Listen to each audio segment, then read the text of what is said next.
para prevenir y comunicarse de forma adecuada con los niños, niñas y adolescentes, orientar acerca de la intervención en casos de violencia sexual, jornada en la que van a disertar la licenciada Marcela Ceballos y la doctora Paulina Simoniello. Muchas gracias, buenos días. La verdad que estoy muy feliz por la convocatoria, muy contenta.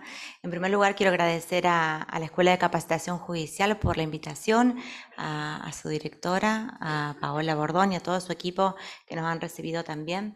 Así que nada, un placer poder compartir esta jornada con ustedes. La verdad que felicito a los hombres que han venido y siempre lo hacemos y aliento porque parece que las niñeces son solas cosas de mujeres y no es así, es de ambos. Así que ambos somos responsables de sus cuidados, así que felicito para alentar a que se sigan sumando más hombres siempre y participar lo que tiene que ver con los niños y niñas. Así que bueno, gracias. Nosotras estamos acostumbradas, somos de Santa Fe, les cuento un poquito más fuera de la presentación formal. Somos de la provincia de Santa Fe, como dijo bien recién en la presentación, soy docente de nivel inicial, licenciada en gestión educativa, y hace varios años ya vengo interiorizándome sobre esta problemática, que siempre cuento, porque me parece que contar un poquito también esto fortalece a seguir adelante a quienes han padecido abuso sexual. Era un tema que me interesó por mi historia de vida, por haber sufrido violencia sexual en la infancia durante muchos años, por un miembro de mi familia, como pasa generalmente, todos lo sabemos. Entonces, desde el momento en que empecé a estudiar, siempre fui haciendo capacitaciones sobre el tema y bueno, con reuniones de equipos también, ya hace unos años, abogados, psicólogos, como para poder dar el formato taller y poder tener distintas versiones y las voces de los distintos roles que estamos implicados en esto. Así que allá en Santa Fe fuimos bastante los profesionales que participamos en el armado y bueno, después tuve la suerte que Pauli se sumó al equipo y me acompañó a todas partes. La idea siempre es formato taller, no es charla como lo hacemos acá, aunque a veces lo tenemos que hacer porque nos excedemos del número, pero siempre hacemos un taller un poquito más reducido donde podemos intercambiar. Yo siempre digo que esos espacios también son muy positivos porque yo aprendo, Paula aprende, todos aprendemos, cada uno de su rol aporta su sabiduría y sus saberes y eso enriquece un montón. Así que bueno, hoy no va a haber mucho intercambio, sí por ahí quizás haya después, si alguien quiere aportar algo, será bienvenido. Si quiere agregar algo que les parezca importante, eso, si quieren preguntar o si algo no quedó claro, lo hablamos luego. Así que yo no estoy acostumbrada a estar sentada, es mucho más dinámico lo que hago, así que le voy a pedir permiso, me voy a parar y lo voy a ir hablando porque me siento muchísimo mejor. Así que apago acá. Vale. Bueno, quizás por ahí, quizás a veces le dé la espalda, ustedes me disculpan. Bueno, vamos a empezar por algo que me parece... ¿A dónde hay que apuntar? ¿Ahí? Ah, igual funcionó, ¿viste? Sabía lo que quería. Vamos a empezar por algo que me parece importante aclarar y justamente en un panel que estuvimos la semana pasada con un juez que es integrante de la red de UNICEF, que es el doctor Pablo Barbirotto, lo estuvimos hablando. Él fue profesor mío en una capacitación y me comunicó que incluso ya a partir del mes de diciembre los nuevos cuadernillos de UNICEF van a salir ya con esta nueva nominación y me parece importante verlo. Generalmente todos decimos ASI, ¿sí? Y de hecho yo en algunas filiminas todavía lo sigo teniendo como ASI, de hecho la OMS también lo tiene como ASI, ¿sí? Pero es una sigla que la verdad que ya, gracias a Dios, estamos cambiando, estamos tratando de saber que cuando decimos algo, ¿qué es lo que estamos queriendo decir? ¿Sí? Abuso es hacer mal uso de una cosa y el niño no es una cosa, ¿sí? Es una persona, es un sujeto. Entonces, abuso ya no va a correr más. Se va a usar, sí, violencia, ¿sí? Porque incluso violencia, fíjense que hasta la misma palabra ya nos está diciendo que eso es, esta persona está siendo violentada. Fíjense el peso también de la palabra que tiene, ¿sí? Sexual.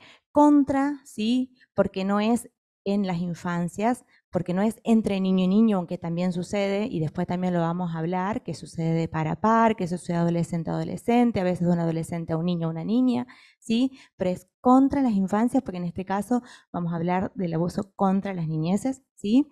No decimos infancia también porque infante etimológicamente viene de la palabra que significa el que no habla. Y justamente con los talleres lo que estamos apuntando y con todas estas capacitaciones es que los niños hablen. Sabemos que es muy difícil por un montón de cosas que ahora vamos a ver acá, que es muy difícil poner en palabras y simbolizar semejante dolor. Además, el niño no habla por un montón de otras cosas, que también ahora las vamos a ver, o a veces puede ser por amenaza, ¿sí? Pero también por lo que está sucediendo en ese niño, ¿sí? El temor.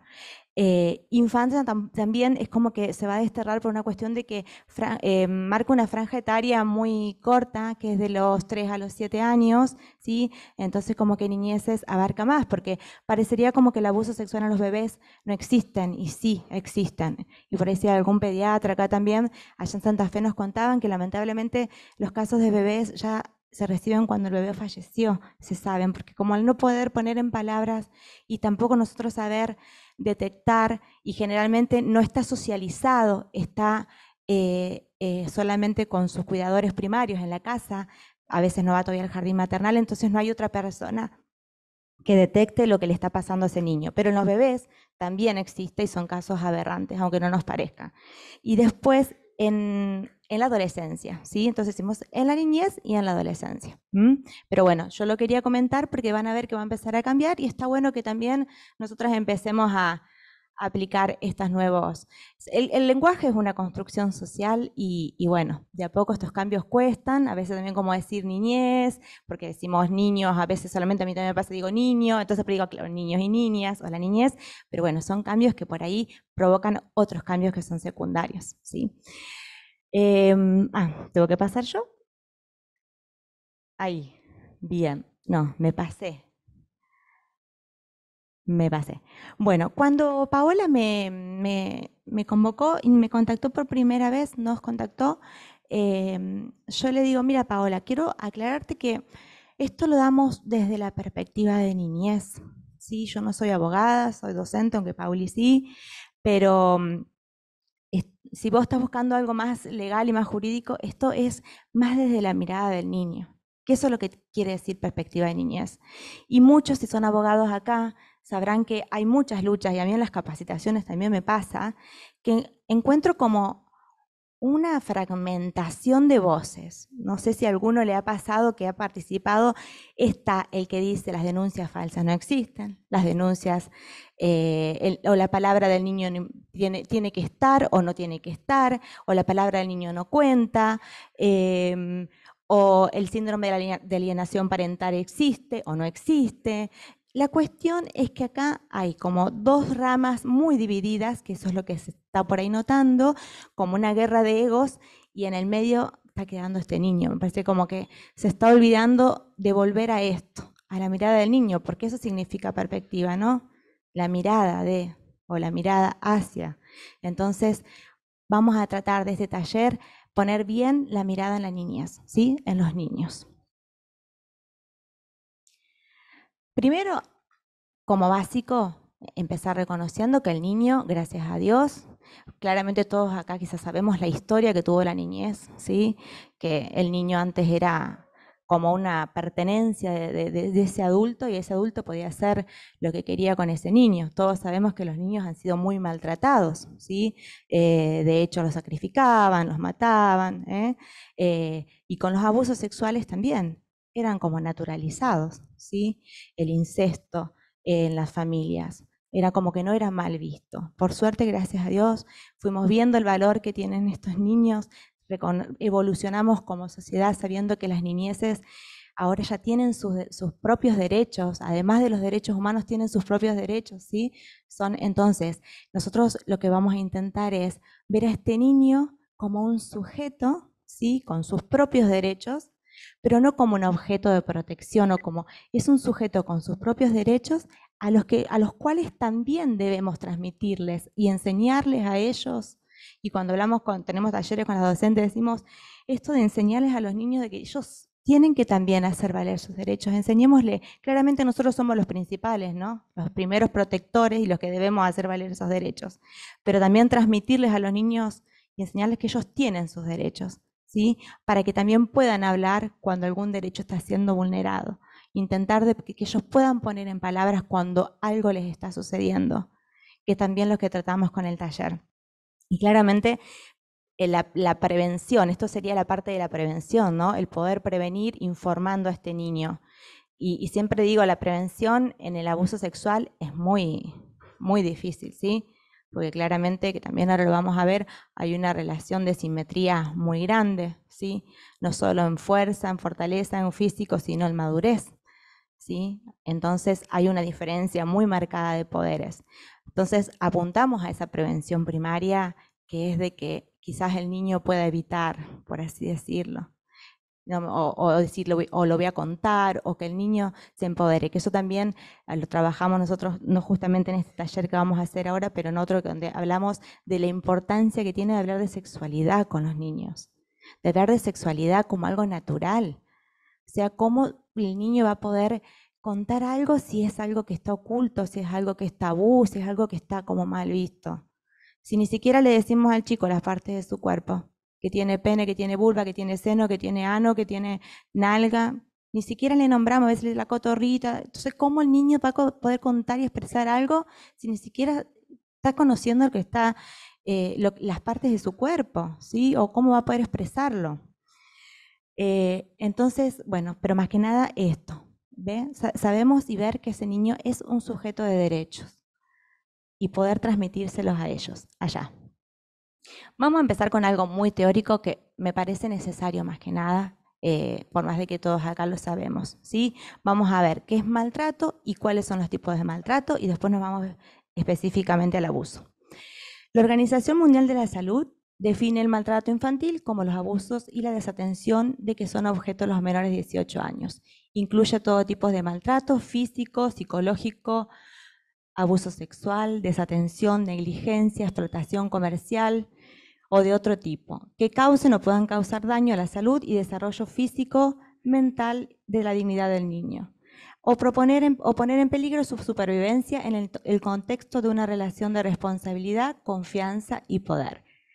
Bueno, no los voy a leer porque va a ser muy extenso. Claramente tenemos el maltrato físico, el psicológico, emocional, que es muy difícil de comprobar, y si hay alguien que trabaja también acá con situaciones de violencia de género, debe saber que es muy difícil a veces de comprobar y es incluso hasta más vulnerable para la víctima y más doloroso para la víctima no poder comprobar lo que le está sucediendo, porque al no haber lesiones físicas a veces no se le cree, ¿sí?, lo que está pasando. La negligencia física, bueno, la emocional, que está muy ligada. Yo siempre digo que podemos separarlas como para nosotros jurídicamente, determinar y todo, pero realmente nosotros somos un ser integral, o sea, y el niño lo es también claramente. No podemos dividir una cosa de la otra. Si yo voy a tener un maltrato psicológico, en algún momento me va a afectar la parte física. Y si a mí soy maltratada físicamente, en algún momento también me va a afectar la parte emocional, ¿sí? Entonces, no es que una cosa está o es esto o es lo otro. Somos un todo. Ay, perdón, me estoy... no, me pasé. Acá yo quería también, bueno, acá está el abuso sexual, sí, que es el que vamos a hablar hoy nosotros, el maltrato institucional, sí, y fíjense la importancia acá en el institucional, la capacitación de los profesionales. No sé si a ustedes les ha pasado, pero a veces falta una parte humana en la atención, ¿sí? El ver qué es lo que está pasando, ¿sí? Y el ponerse en el lugar del otro, ¿sí? Yo sé que debe ser muy difícil también para los profesionales, incluso de la salud, cuando deben recibir un niño así, pero falta un poco de decir, esto le está pasando, esto es grave lo que le está pasando a esta persona. Y eso hasta que por ahí nos decimos, che, mirá de qué se trata esto. Mira el mal que se le está haciendo a esta persona, ¿sí? Entonces es importante que desde todos los sectores siempre intentemos capacitarnos Bueno, el síndrome de Munchausen, que me dijeron que había una capacitación justamente, yo no sé pronunciarlo bien, a las 3 de la tarde, este síndrome es más normal de lo que parece. Así de raro como suena, yo lo he visto, chicas, yo soy docente hace 28 años y lo he visto en madres, ¿sí? Esta mamá que está siempre buscando y recorriendo profesional en profesional en profesional hasta que le dice, sí, internalo para ver qué tiene, ¿sí? Y parece que no, pero existe mucho. El prenatal, que tiene que ver con la atención a esa mamá y el cuidado que tiene antes de nacer, que es importantísimo, y la corrupción de menores, que lamentablemente existe. A ver ahí, si pasa, yo voy a estar peleando con la tecnología. Si querés pasarlo.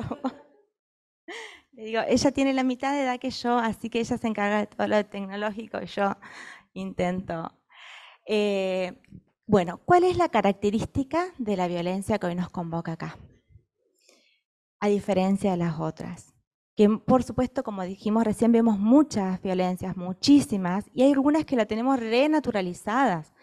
A veces vemos una mamá zamarreando a un chico en la plaza, o gritándolo, o agarrándole de la oreja, ¿sí? A mí me pasa hasta a veces cuando me los reciben o me los dan en el jardín. Veo maltratos que están renaturalizados, ¿sí? Y los maltratos físicos, como dijimos recién, son visibles, se pueden ver. Y si también alguien grita a otro, también yo lo puedo ver que lo está maltratando. Ahora, ¿qué pasa con la violencia sexual infantil? Sucede en la intimidad, ¿sí? Generalmente son dos personas, que es abusador o el pederasta que está abusando de ese niño, y a veces puede haber algún cómplice.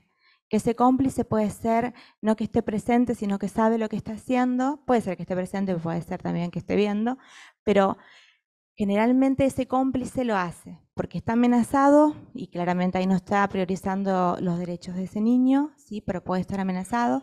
A veces también lo ocultan por una cuestión de que quien está abusando de ese niño es justamente quien sustenta económicamente a la familia, que puede ser o le da cierto estatus a la familia, o por no avergonzar a la familia, ¿qué van a decir? ¿Sí? Que está sucediendo esto en nuestra familia. Entonces, hay cómplices que a veces lo hacen, digamos, por una cuestión de priorizar sus derechos y no los del niño, ¿sí? Pero esa es la particularidad y es tan difícil de detectar, tan difícil de detectar.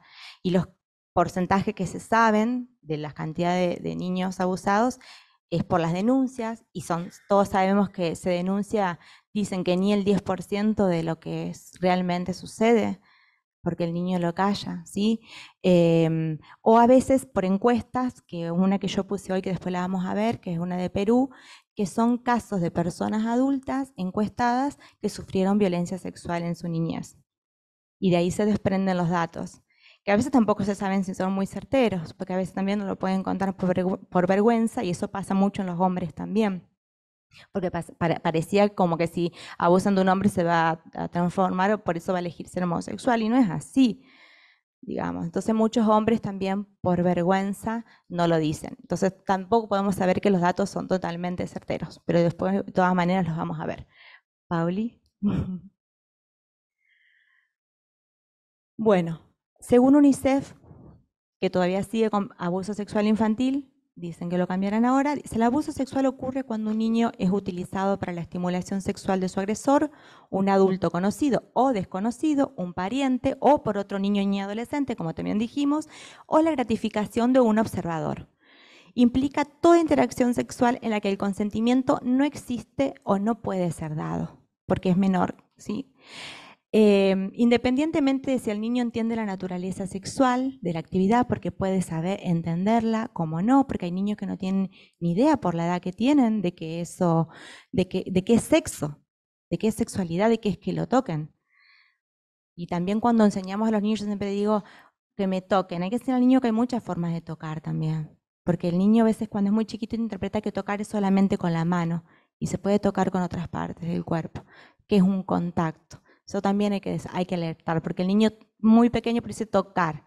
O a veces le pregunta, ¿abajo de la bombacha o arriba de la bombacha? Y para el niño pequeño, abajo de la bombacha es abajo y arriba es arriba. Y eso también con los que, si hay alguien que trabaja y conoce de cámara Gesell, hay muchos errores de los psicólogos que están peritos en cámara Gesell, que cometen esos errores y no se tienen en cuenta la del niño. ¿Qué le estoy preguntando a este niño que todavía no tiene la capacidad para responder estas cosas?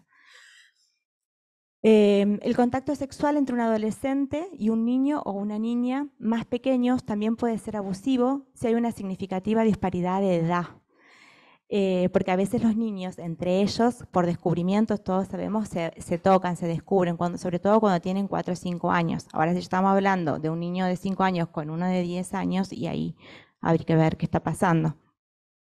El tamaño, si hay una significativa disparidad de la edad, el desarrollo o el tamaño, o si existe un aprovechamiento intencional de esas diferencias.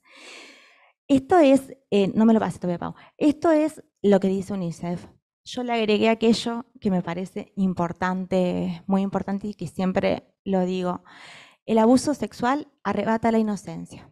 Esto es abuso sexual, ¿sí? Porque acá está todo muy bonito, pero dejemos en claro lo que es realmente. Arrebata la inocencia de ese niño, la alegría, el derecho a disfrutar de manera feliz y libre de la niñez, el derecho a descubrir su propia sexualidad gradualmente, porque es anticipado en esa actividad, ¿sí? A vivir experiencias sexuales en sintonía con su capacidad física y psicológica. Ataca la integridad.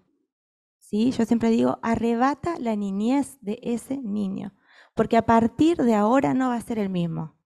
Hay un libro que se lo recomiendo que se llama El cristal roto, por si lo quieren leer, que lo cuenta un psicólogo ahora que fue abusado en su niñez por su papá.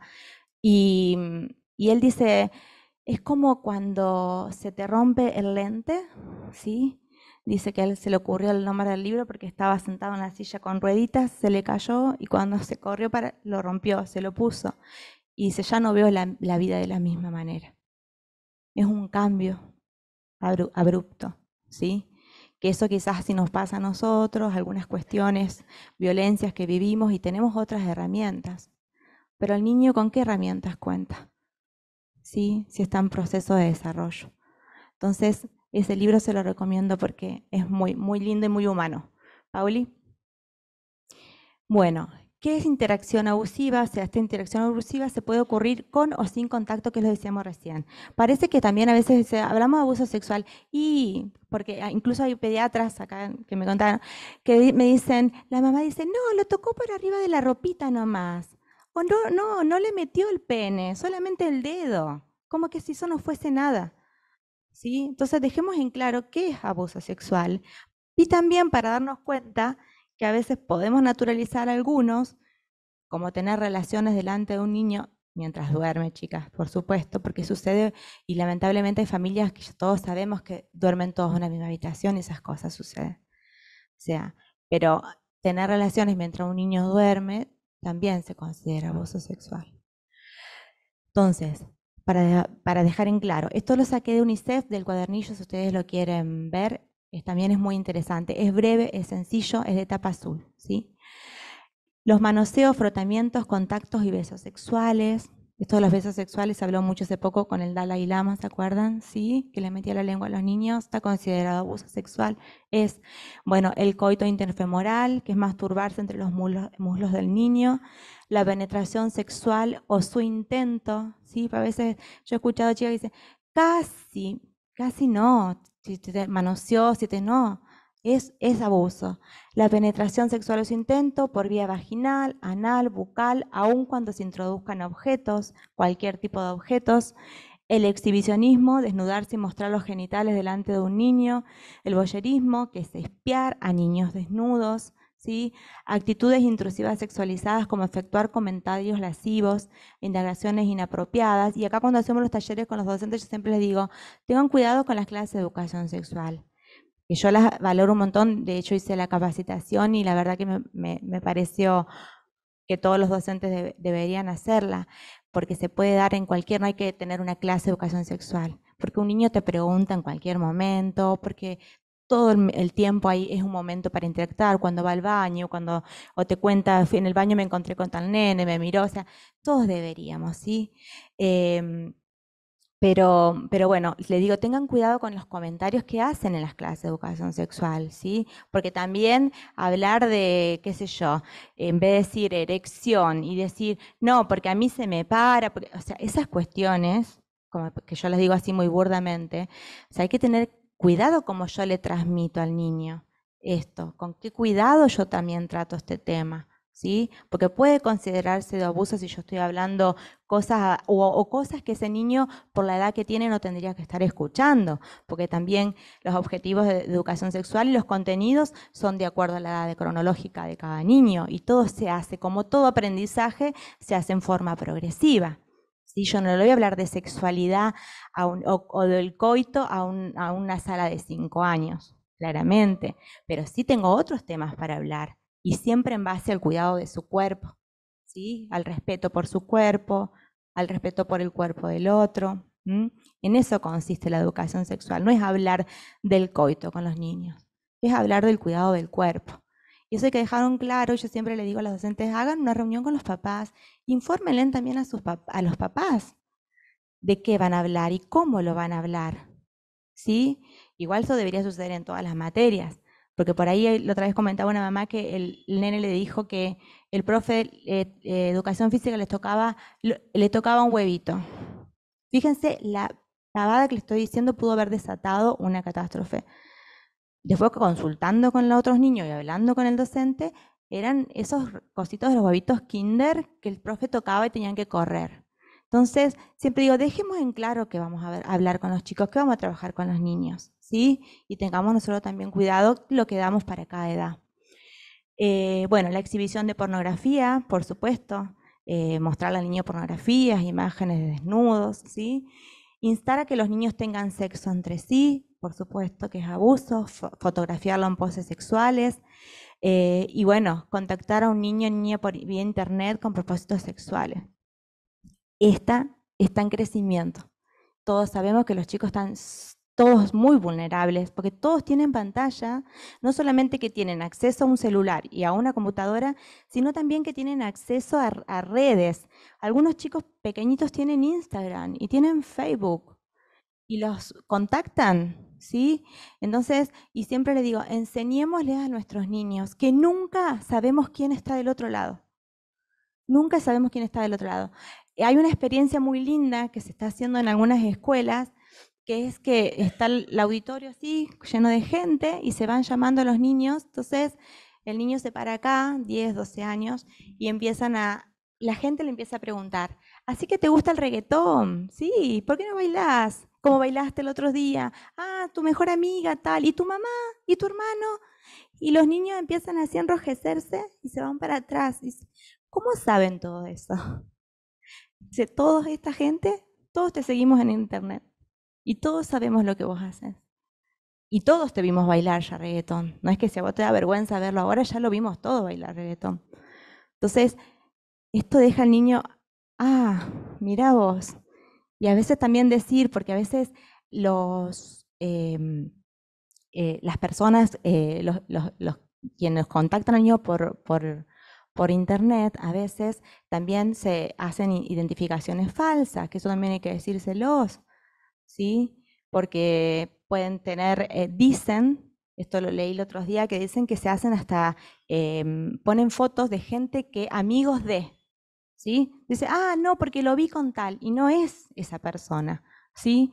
O también alertarlos esto de que, porque el otro día contaba una mamá que la amiga de la hija se iba a encontrar con un chico, pero iba a ser en una plaza pública. Ustedes quédense tranquilo que se va a dar va a buscar la manera para que de la plaza se vaya a otro lado y quedar solo con ese niño. Digamos, lo viene manipulando a tal punto que no se va a encontrar nunca en la plaza. Y si de ahí se encuentra, va a buscar la manera para llevarse al otro lado. Entonces, la verdad que hay que alertar mucho porque está en crecimiento. Es muy, muy peligroso y nosotros no estamos 24/7 mirando lo que ven nuestros hijos o sí. No sé si alguno, porque eso del control parental, no sé ustedes, pero yo no sé usarlo. No sé si se puede controlar a tal punto. Mis hijos no tienen redes, pero sí están con los jueguitos y a veces tampoco saben ni que te sale en el jueguito.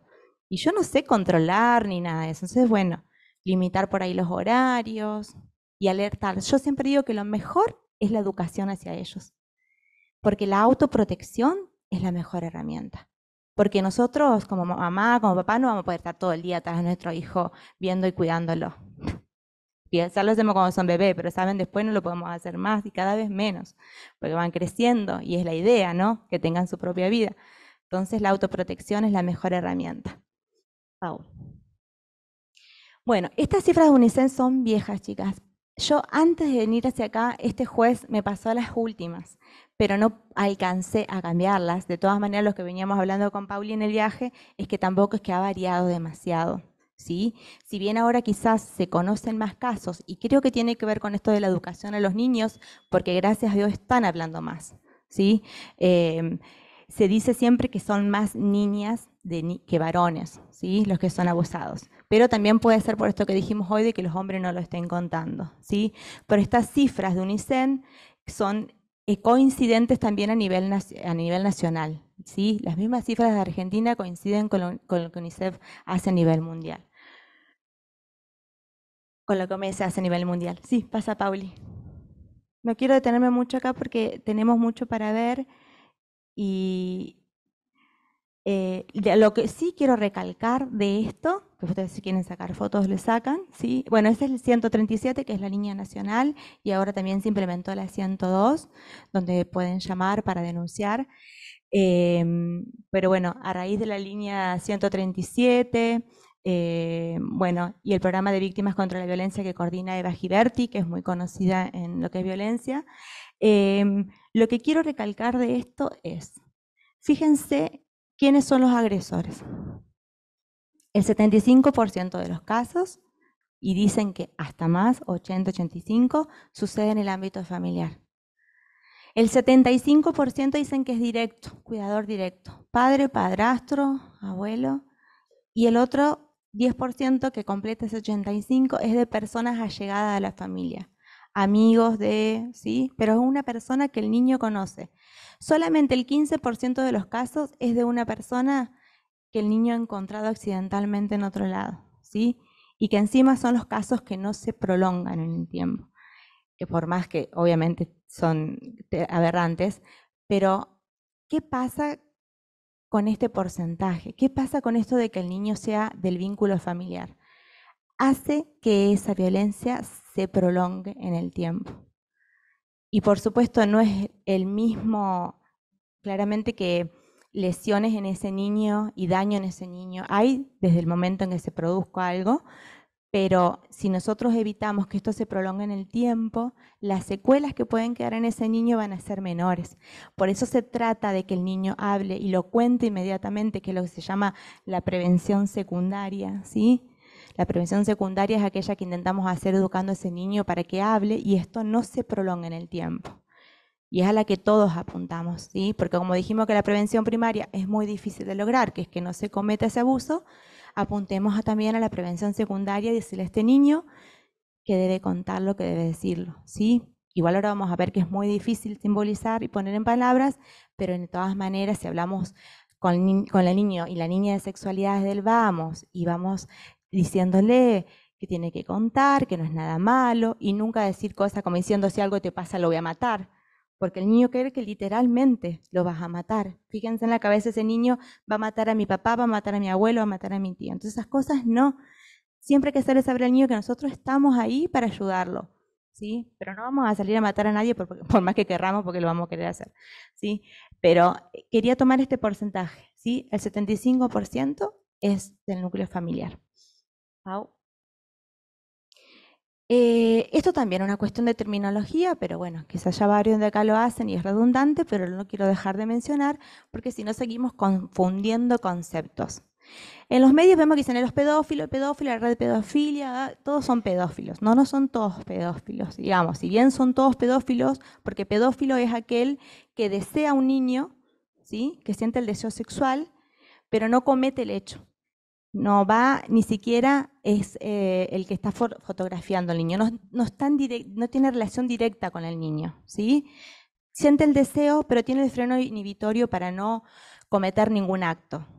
En cambio, el pederasta es aquel que comete el acto, ya sea fotografiarlo, pero sí el que está en contacto directo con el niño. ¿Sí? Eso más que nada yo quería aclararlo son cuestión de conceptos que están buenos conocerlos, ¿sí? Y después, de acuerdo a la edad del niño, también tiene su nombre, pero bueno, ya sería mucho más explícito.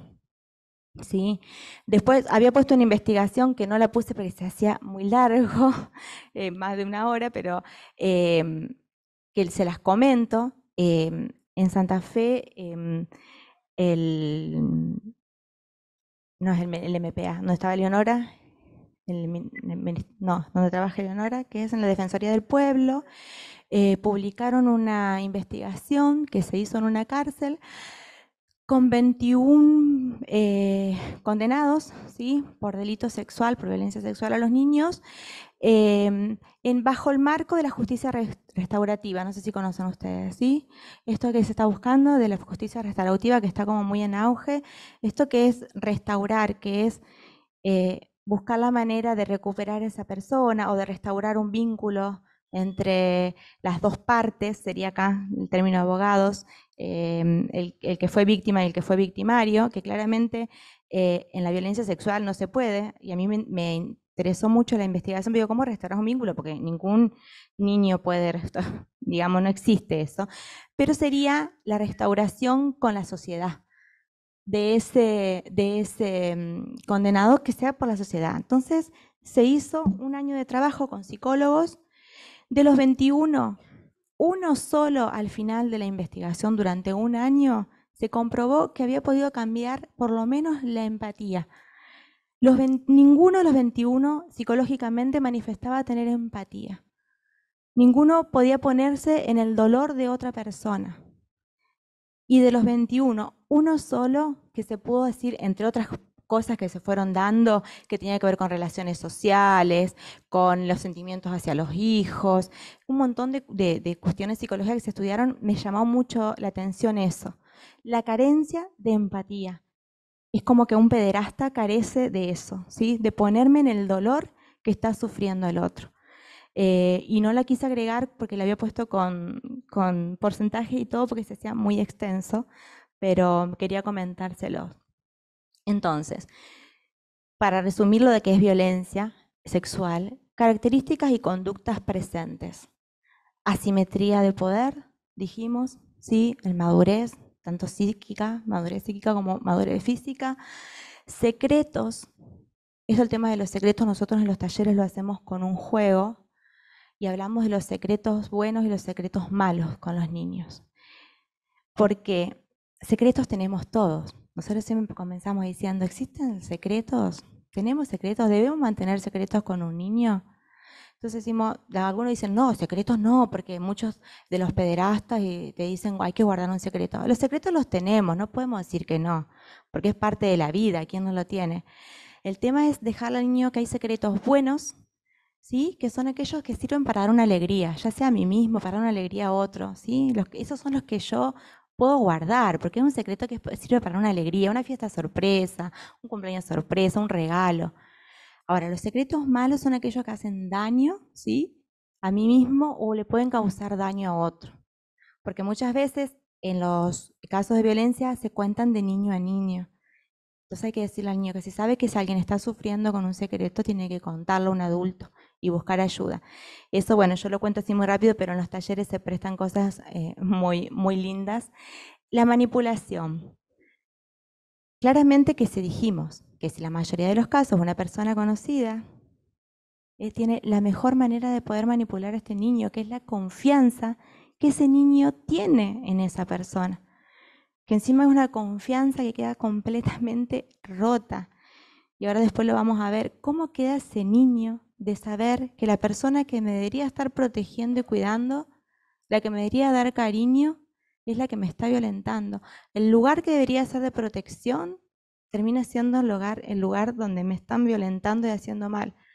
Fíjense ustedes cómo queda la psiquis de ese niño, que hoy quiero ver un poquito y lo vamos a ver a eso.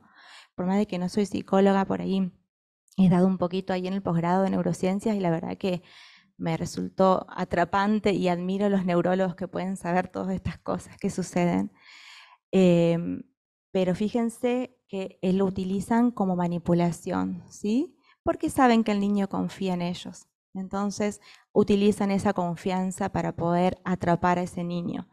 Las amenazas también puede ser por amenazas, no solo amenazas de que te va a pasar algo, pues si vos contaste, sino generalmente son amenazas de que le va a pasar algo a alguien de su familia, ¿sí? Si vos contás, ¿sí?, va a pasar tal cosa, o tu mamá se va a enojar con vos, lo hacen sentir culpable al niño, que eso la culpa es ahora lo vamos a ver, es algo que está muy presente en ese niño, ¿sí? Y el pederasta se encarga también de que el niño sienta esa culpa. La mentira y la traición,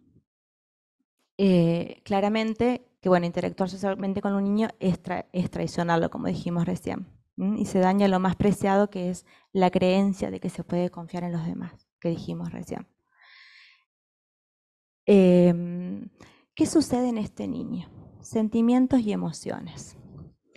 ¿Qué pasa? Como dije, como quiero, y nuestro taller va a la perspectiva de niñez, quiero que nos pongamos en el lugar de ese niño, por más que sé que es muy, muy difícil, porque solo el que lo padece por ahí podría, en ese pobre niño que es totalmente vulnerable, indefenso, humillación y vergüenza, ¿sí? ¿Por qué? Porque ese cuerpo está invadido sin su consentimiento, su permiso, están haciendo uso, como si él fuese una cosa. Y esto derrumba totalmente la autoestima de ese niño, que está siendo usado como objeto para satisfacer a otro, contra su propia voluntad. La culpa, ¿sí? Y acá yo puse, bueno, que el niño es egocéntrico, todos sabemos, ¿sí? ¿Qué quiere decir? Que el niño cree que el mundo gira alrededor de él. Ustedes ven que mucho, a mí me pasa con los papás que me dicen, ay, no comparte. El niño es egocéntrico. Al principio no comparte, después va empezando a compartir. Juega uno al lado del otro, pero cada uno está en la suya. Y el mundo gira alrededor de él. Entonces se cree que esto que está sucediendo es responsabilidad de él. Cómo hacerse cargo de lo que está pasando. Además del que de afuera, que es el que está violentando, se hace cargo que así sea, el niño ya lo siente así por naturaleza también. ¿Sí? Entonces, mucha, mucha culpa. El miedo, sí, que esta es la emoción que predomina, ¿sí? El temor, ¿sí? El vivir aterrado, el no saber cuándo algo malo está por pasar, porque como dijimos recién, si me están violentando dentro del lugar de protección, ¿dónde voy a estar cuidado? Totalmente vulnerable, ¿sí? Como que algo malo siempre me está por pasar. Y acá yo puse algo que también, que para recordar lo que es la amígdala cerebral, ahora también vamos a ver, después de esto está el video, ¿no es cierto? Bien, ahora en el video lo van a explicar mejor que yo, porque lo explica un neurólogo, pero claramente este cerebro es un cerebro, no es que el cerebro del niño es más chiquito, pero igual el del adulto. Claramente, al igual que el cuerpo, es un cerebro que está en proceso de madurativo, que está en desarrollo, ¿sí? Se dicen, todos nacemos con la misma cantidad de neuronas. ¿Qué nos hace diferentes?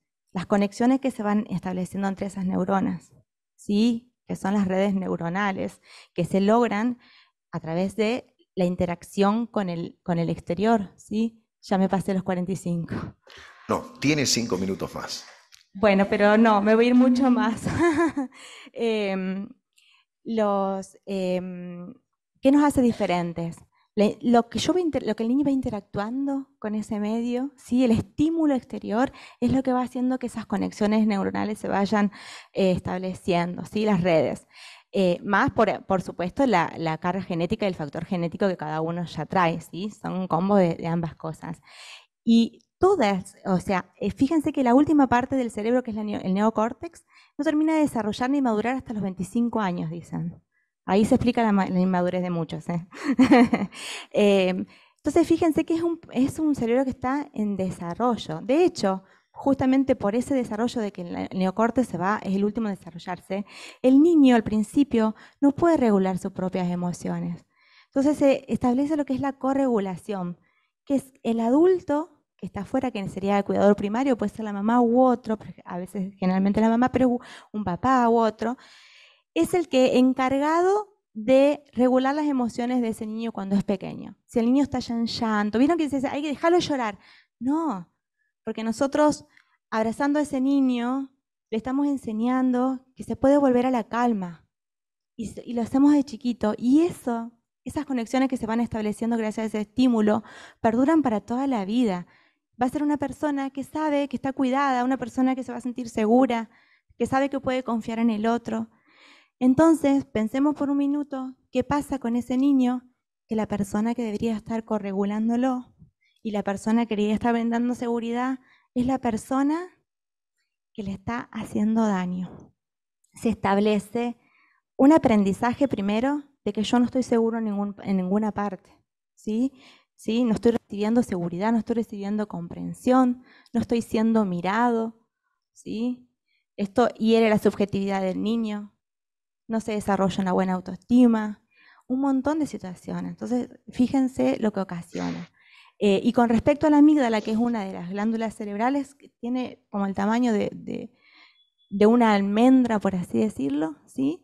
Que es la encargada y que es la que ha hecho que nosotros hemos llegado como especie hasta acá, porque es la que se activa cuando hay una amenaza exterior.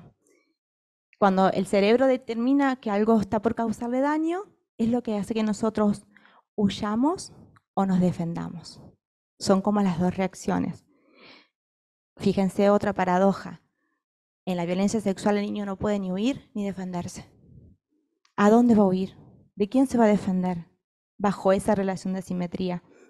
Se activan otras partes del cerebral, que yo no le voy a nombrar porque no soy neuróloga, que dañan completamente el cerebro, que es la parálisis. Generalmente se paraliza, que también una acción de defensa que tenemos los mamíferos, y van a ver en muchos, parecen que están muertos, pero no están muertos, ¿sí? Entonces ocurren muchos daños a nivel psíquico, pero como les digo, como no soy neuróloga ni psicóloga, les voy a pasar un pequeño videíto que me gustó mucho cómo explica esto. Más que nada lo que quiero dejar en claro es que este niño está en desarrollo, ¿sí? Psíquico y físico, por supuesto. En cuanto a los sentimientos del niño, perdón, desprotección, pero bueno, más o menos lo hablamos, repugnancia o asco. Los chicos que son violentados y abusados tienen mucha tendencia a bañarse, ¿sí? También constantemente, le queda como un asco, una repugnancia en el cuerpo. Igual ahora vamos a ver los indicadores, vamos a ver que son muchos más, pero es una sensación o de náuseas o de vómitos. Si hay nenes que no se saben, tienen muchos dolores estomacales y van a consultas y consultas por dolores estomacales, porque sí, obviamente los síntomas son variados y lo demuestran de muchas maneras, pero la repugnación o el asco causa esto. Y ausencia de confianza y bajo autoestima, que también ya lo hablamos. El enojo, bien, y también ya lo dije, subjetividad dañada. Entonces esto, dejar en claro, ¿sí? La violencia sexual no solo causa un daño y un dolor incomparable en el momento presente de ese niño, sino que va a dejar marcas y secuelas para toda la vida, ¿sí? Por eso que vimos recién. Y estas experiencias producen un desajuste, ¿sí? Pásalo, Pauli. Voy a hacer rápido porque me repasé de tiempo, pero bueno, el videito. Bueno, también esto más o menos un poquito lo que hablamos recién, ¿sí? Del proceso neuronal del niño.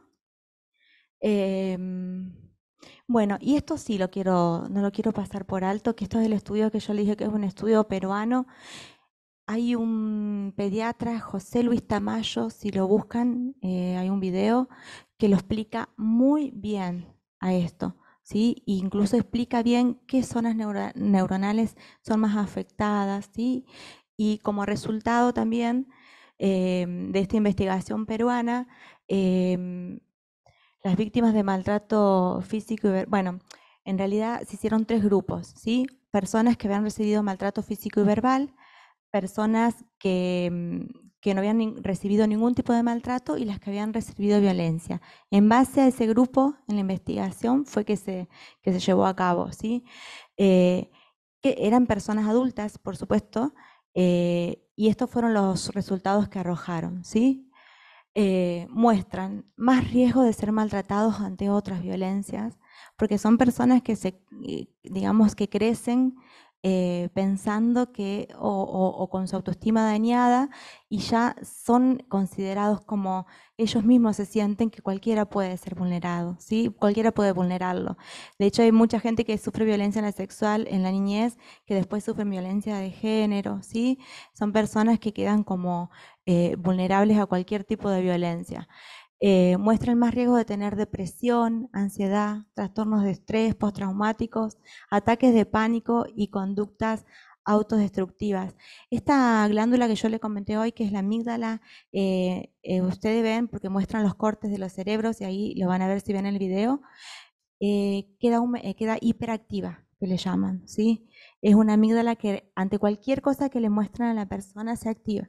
Es como que está en constante, sí, y provoca muchos trastornos de ansiedad y ataques de pánico. Bueno, 4 veces más riesgo de padecer alguna enfermedad en la edad adulta, por todo que dijimos esto, ¿sí? Que somatizan por otros lados lo que le está pasando.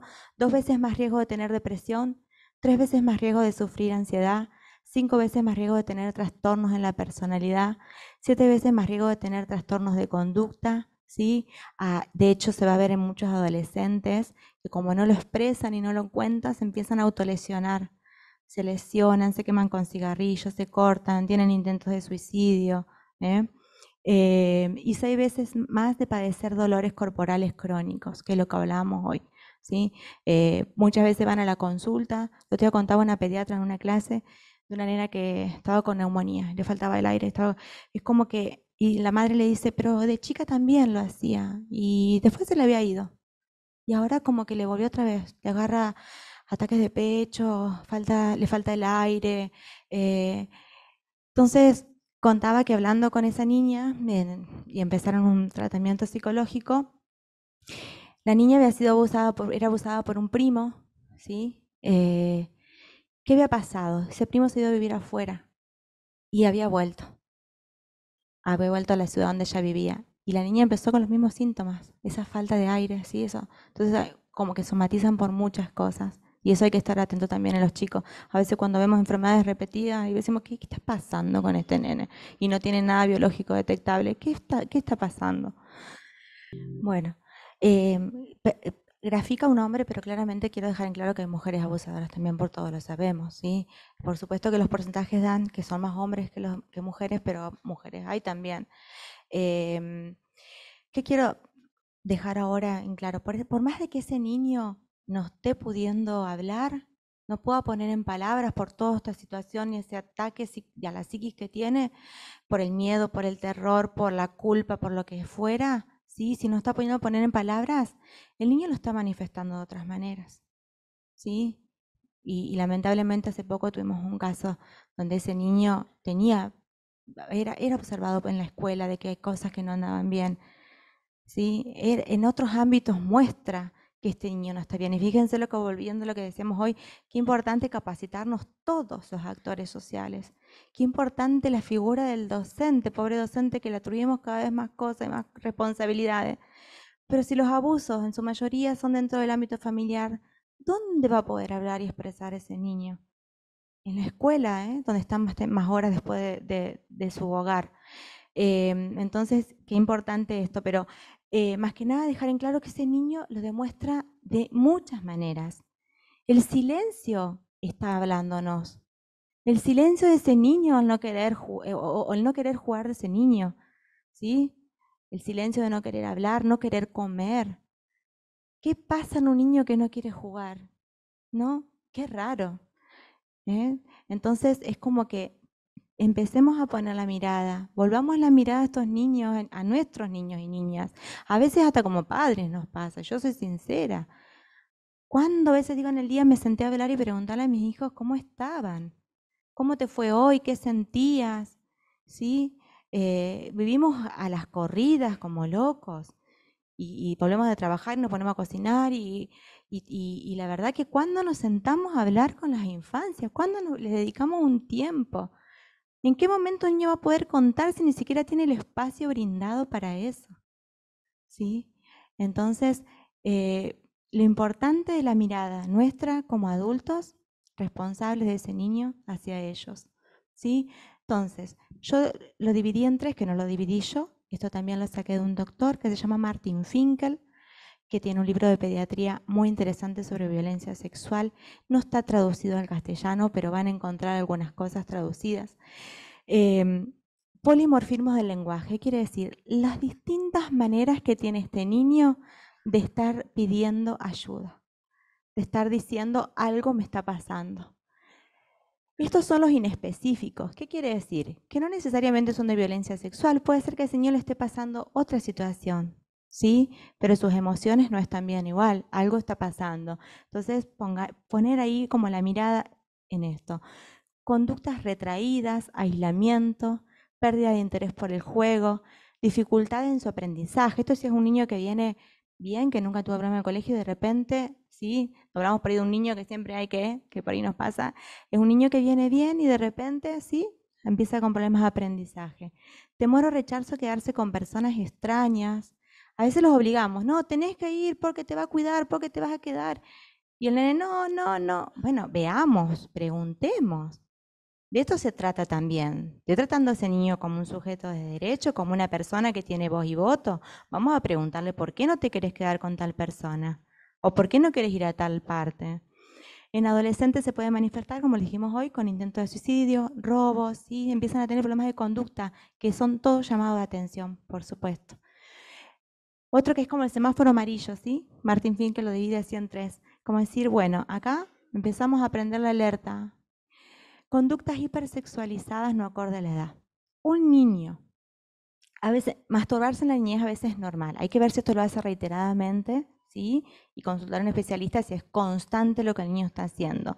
Pero querer tocar a otro niño de manera sexual, introducirle objetos, ¿sí? O a un adulto puede ser también, ¿sí? O querer cometer alguna situación de no sé, subirse arriba del adulto, de otro niño. Hay niños que han querido manifestar sexo oral en un juego, por ejemplo, con otro niño.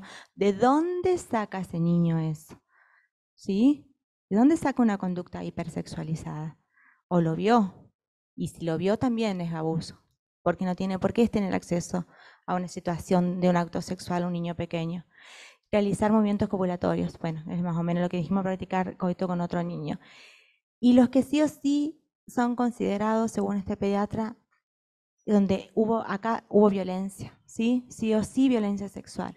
Si un niño, y acá yo quiero dejar en claro esto, no es el relato de la madre o del padre, no es el relato de la tía o de la abuela, es el relato del niño. No digo que no se crean la palabra de esa mamá, porque puedo estar atento e investigar, pero acá hay que poner la mirada en el niño. Insisto en esto.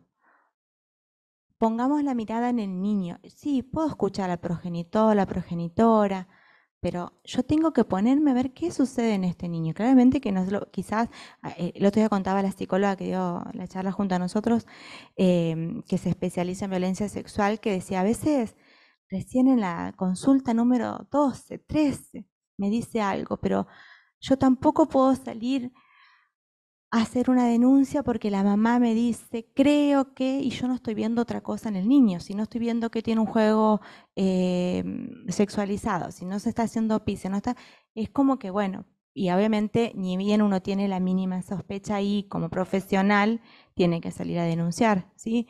Pero es la palabra del niño. Si un niño relata una situación así, no tiene de dónde sacarla, no tiene cómo inventarla. Salvo que, como les digo, las haya visto, que también hay que preguntar dónde la viste, ¿sí? Pero es como que la palabra es clave acá, es creer en lo que ese niño está diciendo, porque aparte necesito demasiada fortaleza para poder ponerlo en palabras, como para que yo haga oído sordo a lo que me está diciendo, ¿sí? La presencia en el informe médico, por supuesto que hay informes médicos que confirman, ¿sí? Igual esto, yo lo digo así, si ustedes se ponen a investigar, obviamente tienen un protocolo súper minucioso y detallado de cómo debe estar la zona anal, el himen, ¿sí? Todo, es como que yo lo hago muy amplio, no soy pediatra, pero sí, ustedes investigan, es súper minucioso. La presencia en el niño de alguno de los siguientes indicadores físicos. lesiones en la zona anal y genital. Por ahí muchos pediatras cuentan que dice que se cayó de la bicicleta, dice que se cayó arriba de, y realmente detectan una penetración. Desgarros recientes o cicatrices en el himen de la niña, dilatación o sangrado vaginal o anal, infecciones genitales por transmisión sexual. Acá, obviamente que no han sido contraídas en el embarazo o en el parto, por supuesto. Si tiene sífilis, sida, que no estaban preexistentes, ¿sí? Y después otra que es muy común, que la clamidia y tricomas es de transmisión sexual sí o sí.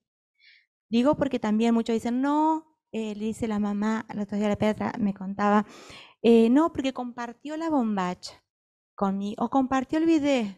No, no hay manera que se contagie, ni clamidia ni tricomas, si no fue por relación sexual. Entonces, cuando hay esto, sí o sí se determina que hubo violencia. Pauli.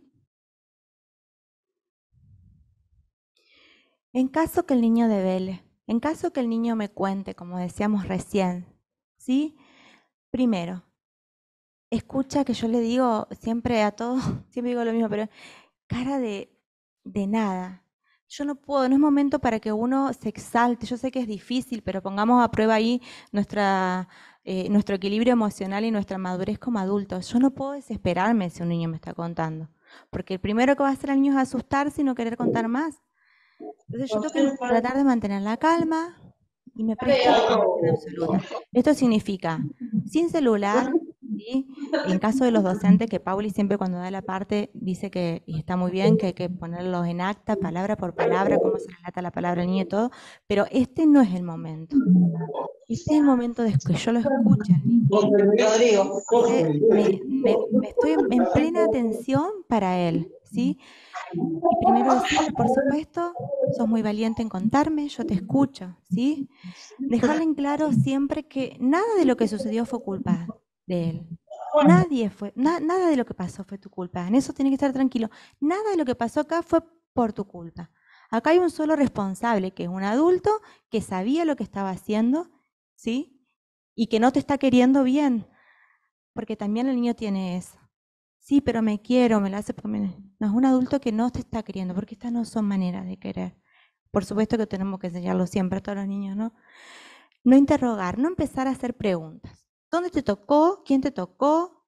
¿Fue este? ¿Fue el otro? Nombrar personas, porque fíjense la situación de dolor y estrés que está viviendo ese niño, que puede llegar a decir cualquier cosa. Y a veces hasta puede decir una persona que no fue. Y no solo que no vamos a estar llegando a la verdad, sino que vamos a arruinarle la vida a alguien. No sé acá, pero en Santa Fe muchos casos de profes que, bueno, el portero de una escuela la otra vez que se terminó, la niña quedó embarazada y gracias después dentro de este lamentable suceso a los análisis de sangre, bueno, el niño, el hijo era del hermanastro, pero el hombre estuvo preso 2 años, ¿sí? ¿Y quién le devuelve la vida? Entonces, no empezar a preguntar y a nombrar personas, fue este, fue el otro, escucho el relato del niño y respeto su silencio y respeto los tiempos que él va diciendo. Reconocer y validar sus sentimientos. Esto, a ver, nunca decir, no pasa nada, ya va a pasar. ¿Cómo no pasa nada? Porque a veces es como que hay gente que le falta mucho la empatía. No, ya va a pasar. No, le está pasando lo peor que le pasó en su corta vida. Entonces, entiendo que estés triste, entiendo que te sientas mal, pero juntos vamos a salir de esto y vamos a buscar ayuda. Esto hay que dejarle siempre en claro al niño, no mentirle. Nunca le voy a decir esto va a caer entre nosotros dos, ¿sí? No, no se va a enterar nadie. Por supuesto que yo voy a reservar la identidad y preservar la identidad de ese niño. Yo no voy a salir a divulgar. Siempre le digo a los docentes, no salgamos a divulgar el nombre del niño, porque hay que preservar la vida de ese niño y la identidad.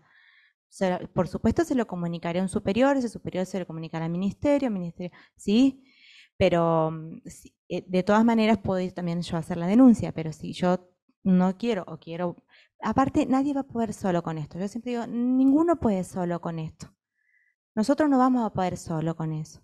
Vamos a tener que buscar ayuda, vamos a necesitar un abogado, vamos a necesitar un psicólogo, ¿sí? Son muchas personas y muchos actores sociales que van a tener que aportar para salir con este niño adelante, ¿sí? Entonces, dejarle en claro al niño esto, ¿sí? Que vamos a buscar ayuda y que juntos vamos a poder salir. Bueno, nada, entonces, como conclusión, el libro, que en realidad es una herramienta para trabajar con los niños, en realidad no sabíamos, estaba muy buena la charla, pero decimos, ¿cómo llegamos a los niños? ¿Sí? Que son los actores principales, ¿cómo empoderamos a este niño? ¿Sí? Entonces, lo que por ahí encontré esta forma como docente a nivel inicial de llegar a través de un cuento, que es más natural, que por ahí es más, que un niño disfruta, ¿sí? Así que, ¿qué trabajamos con el niño? La escucha atenta del adulto, porque viene con una ficha para adultos, donde yo también voy a participar con ese niño de la lectura, que la sexualidad es un tema que hay que hablar, ¿sí? Que es un tema natural, que es parte de la vida, que no es nada malo. Así como hablamos del cuidado del cuerpo, que tenemos que alimentarnos bien, bañarnos, higienizarlo, también la sexualidad es parte de la vida. El empoderamiento del niño y de la niña, el hacerles saber que ellos pueden, que son capaces, ¿sí? Eso de darles confianza, ¿sí? El cuidado del cuerpo, como dijimos hoy, el fortalecimiento de los límites. Enseñarle a un niño de chiquito que tiene que decir que no cuando hay algo que lo lastima y algo que le hace mal. Esto desde el vamos, desde que nacemos, porque entonces ninguna violencia va a permitir ese niño. Va a evitar un montón de violencias posteriores, ¿sí? Donde quieran vulnerarlo, donde quieran maltratarlo. No, y me retiro del lugar donde yo sé que no me hace bien. Y fíjense que sano sería para todos, que nos cuesta hacerlo, ¿no? Porque es como que fuimos por ahí muy educados por ahí en callar, ¿sí? Pero donde no me gusta, donde no me tratan bien, no es donde tengo que estar. Expresar siempre lo que siento sin temor, ¿sí? Saber que tienen que expresar sus emociones. Como dijimos hoy, para eso tiene que estar habilitada la palabra. Nosotros tenemos que tener tiempo para nuestros niños para habilitar esa palabra. Preguntarle cómo se sienten. Y que ellos sepan que tienen que hacerle caso a lo que están sintiendo. El cuerpo habla, ustedes lo saben. Vieron cuando están incómodos y están haciendo algo que no quieren y los obligaron a hacer y se sienten re mal y eso nos afecta a la salud. Hacerle caso a lo que el cuerpo siente. Si a mí el cuerpo me está diciendo que esto está mal, acá hay algo que tengo que rever. Y las emociones y la construcción de las emociones se practica desde el vamos, ¿sí? Y buscar personas de confianza. Decirles siempre a nuestros niños que nosotros vamos a estar disponibles para ellos, ¿sí? Para escucharlos y para ayudarlos. A ver, Pauli, si me olvidó nada. Bueno, quería terminar con esta frase, aunque después vamos a hacer un cierre final, después de que hable Pauli, vamos a hacer un cierre final con un lindo videíto, pero les va muy bonito. Ante las atrocidades tenemos que tomar partido. El silencio estimula al verdugo. Elie Wiesel es un sobreviviente de los campos de concentración. Sí.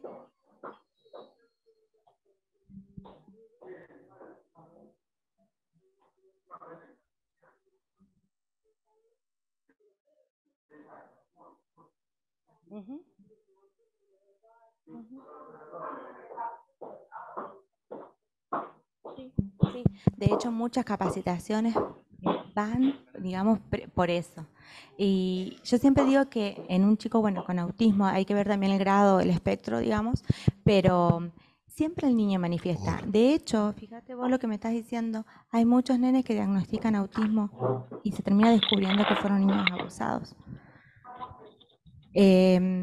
Pero me parece que claramente que ahí es más difícil porque aparte poner palabras, pero creo que de alguna manera lo conductual siempre está hablando. Lo conductual siempre, por más que no lo pueda poner en palabras. Pero sí, es muy difícil. Con capacidades diferentes es muy difícil. Sí, sí. Pero bueno, obviamente que siempre lo que decimos es, bueno, la mirada atenta. ¿eh? Así que bueno, gracias por mi parte. Le doy la palabra, lo de Pauli es más cortito, quédense tranquilos.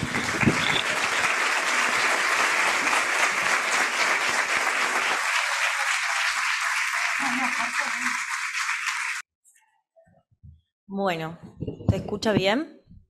Primero que nada, buen día. Yo no lo saludé antes, así que buen día. Cuando la Marce me dijo que la habían contactado de venir acá, yo le dije, bueno, yo no voy. ¿Qué voy a hablar yo como abogada recién, hace ya unos meses recibida? No puedo seguir diciendo recién, pero yo lo sigo diciendo. Hace unos meses recibida, con poca experiencia, que a los abogados nos cuesta un montón el tema de la experiencia, porque se nos juzga mucho cuando no tenemos experiencia, cosa que no comparto para nada. Em, ¿Qué voy a hacer yo acá en la escuela del Poder Judicial? O sea, ¿qué puedo decir que no sepan? Pensé. La Marce desde el primer momento me dijo, no, no, vamos, vas conmigo, yo acá no, sola no voy, vas conmigo, el taller es de ambas y lo armamos. Bueno, igualmente quise cambiarlo bastante. Escuchándole a la Marce hablar antes, pensé cambiarlo un poquito más sobre la marcha. Como dijo Marce, nosotros hacemos talleres generalmente de 30 personas, por lo cual la interacción con el público es tremenda. Aprovechamos un montón y descubrimos un montón de cosas que no tenemos en cuenta, que están bárbaras. En todos los talleres salen cosas nuevas, aprendemos mucho. Así que voy a aprovechar que mi exposición es un poco más corta para hacerle un par de preguntas a las cuales con el simple hecho de levantar la mano me pueden estar contestando. A ver, estamos en la Escuela de Capacitación Judicial. Yo sé que este panel está abierto al público, lo cual lo celebro, y si alguien viene de afuera me parece genial. Ya se nos han acercado varios. Pero primero quiero que me levanten la mano las personas que hoy en día son lo que se llaman operadores jurídicos, sea abogados, jueces, personas que intervienen en procesos penales, civiles, personas que trabajan en el Poder Judicial y demás. Bien, bien, bueno. Y ahora quiero que me levanten la mano las personas que en su día a día tienen relación con niños. Sean hijos, vecinos, primos, sobrinos. Vos sos de las mías, yo tengo 7 sobrinos también. Bueno, es increíble, tal vez que ustedes no lo ven, pero es increíble. Casi todo el auditorio obviamente levantó la mano. ¿Por qué? Porque estamos siempre en contacto con niños. Eso es una realidad. La vida está en contacto. Nosotros fuimos niños, aunque nos olvidemos, porque nos olvidamos un montón. Entonces, lo que yo busco más que nada, que lo busco en todos los talleres, pero ahora que tengo el honor que me están dando, principalmente los operadores jurídicos, quienes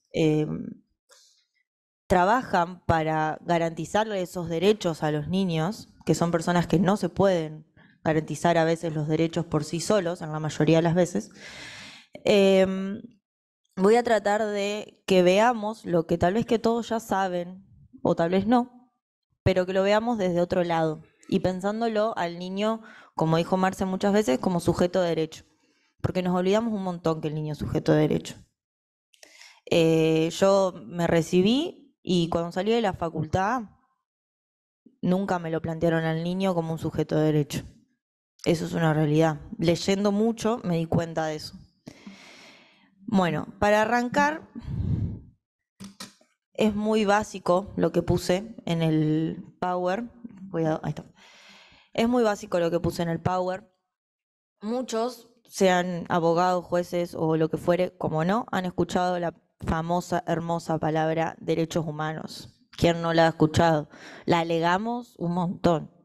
Cualquier cosa que tengamos que, no sé, que manifestarnos en contra de algo o para garantizar derechos o para tratar de que se nos garanticen determinados derechos es bandera de todos, que me parece genial. Pero cuando hablamos de derechos humanos, yo en un momento de la carrera tuve una materia que se llama Derechos Humanos, propiamente dicho. Hablamos de que son aquellos derechos que tenemos todas las personas por el simple hecho de ser personas, ¿no? Nosotros nacemos y tenemos esas potestades, tenemos esas atribuciones, por el simple hecho de ser personas. Desde el momento de la concepción tenemos estos derechos. Miren qué amplio, hasta que nos morimos. Nadie nos los puede sacar. Pero cuando a mí me daban la materia de derechos humanos, en una parte, mi materia se dividía por bolillas. En Santa Fe se sigue con el bolillero de madera, no sé si acá también, pero nosotros tenemos bolillero de madera, todo re como, te sale una bolilla, tetrio es horrible, pero bueno, es la forma y me parece genial, no sé si la cambiaría. Cuando hablamos de derechos humanos, una de las bolillas, de las unidades, hablaba derechos humanos de los niños, niñas y adolescentes. Y yo la estudié como cualquier otra bolilla, como el derecho humano de las mujeres, como el derecho humano de las discapacidades, el derecho, siempre como cualquier otra más. Pero leyendo y interiorizándome mucho en esta materia, desde que la Marce me dio la oportunidad de participar en el taller, desde el abordaje jurídico, me di cuenta que casi todos los doctrinarios, los escritores que hablan de derecho, y las personas que tal vez que no, pero que se están metiendo en el tema, hablan de derechos humanos de las personas y los derechos humanos de los niños, como si fuesen dos cosas totalmente diferentes. Nosotros cuando hablamos de derechos humanos, hablamos de los tratados de derechos humanos. Cuando hablamos de los derechos del niño, hablamos de la Convención de los Derechos del Niño. Como que si fuesen dos cosas diferentes. Entonces, leyendo mucho, y esto lo saco de la doctora Aida Kedermacher, que la deben conocer bastante los abogados, hizo un libro sobre las violencias domésticas y habla de esto, de que ¿por qué hacemos la diferencia entre derechos humanos y derechos del niño? Si los niños son humanos. Los niños son humanos, son menores de 18 años, sí. ¿Y qué pasa? Nosotros, nuestro sistema, no solamente el sistema jurídico, el sistema social y cultural, lo hemos cambiado mucho, pero en mucho no. Con esto de que hablaba la Marce hoy de cómo se ejercen las violencias sobre los niños, siempre ha tratado al niño como otra cosa, como otra persona, otra cosa, otro objeto. Como que si nosotros adquirimos los derechos a partir de los 18 años, en Argentina, porque la mayoría de edad en Argentina es 18 años, en otros países son otras. Pero como que si la persona empieza a ser persona a partir de los 18 años. Y no, señores. La persona es persona del momento de la concepción. Punto. Desde el bebé que está dentro de la panza hasta que se muere, los derechos humanos lo llevan, lo acompañan y se aplican en todo momento. Por eso yo saqué esto que habla de enfoques, que es, lo deben conocer, es hablar de enfoques de derechos humanos, es algo que se está usando mucho, más que nada en todo lo que es las Naciones Unidas y bueno, todos los organismos más interamericanos de derechos. Y habla de diferentes, no tenemos diferentes derechos humanos, sino que tenemos diferentes enfoques de estos derechos humanos. Los derechos humanos son uno. Nosotros tenemos diferentes enfoques para ver esos derechos humanos.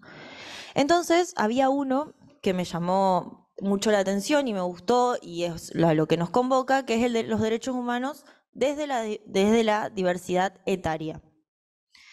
Cuando uno lee eso, lo entiende por el simple razonamiento, ¿no?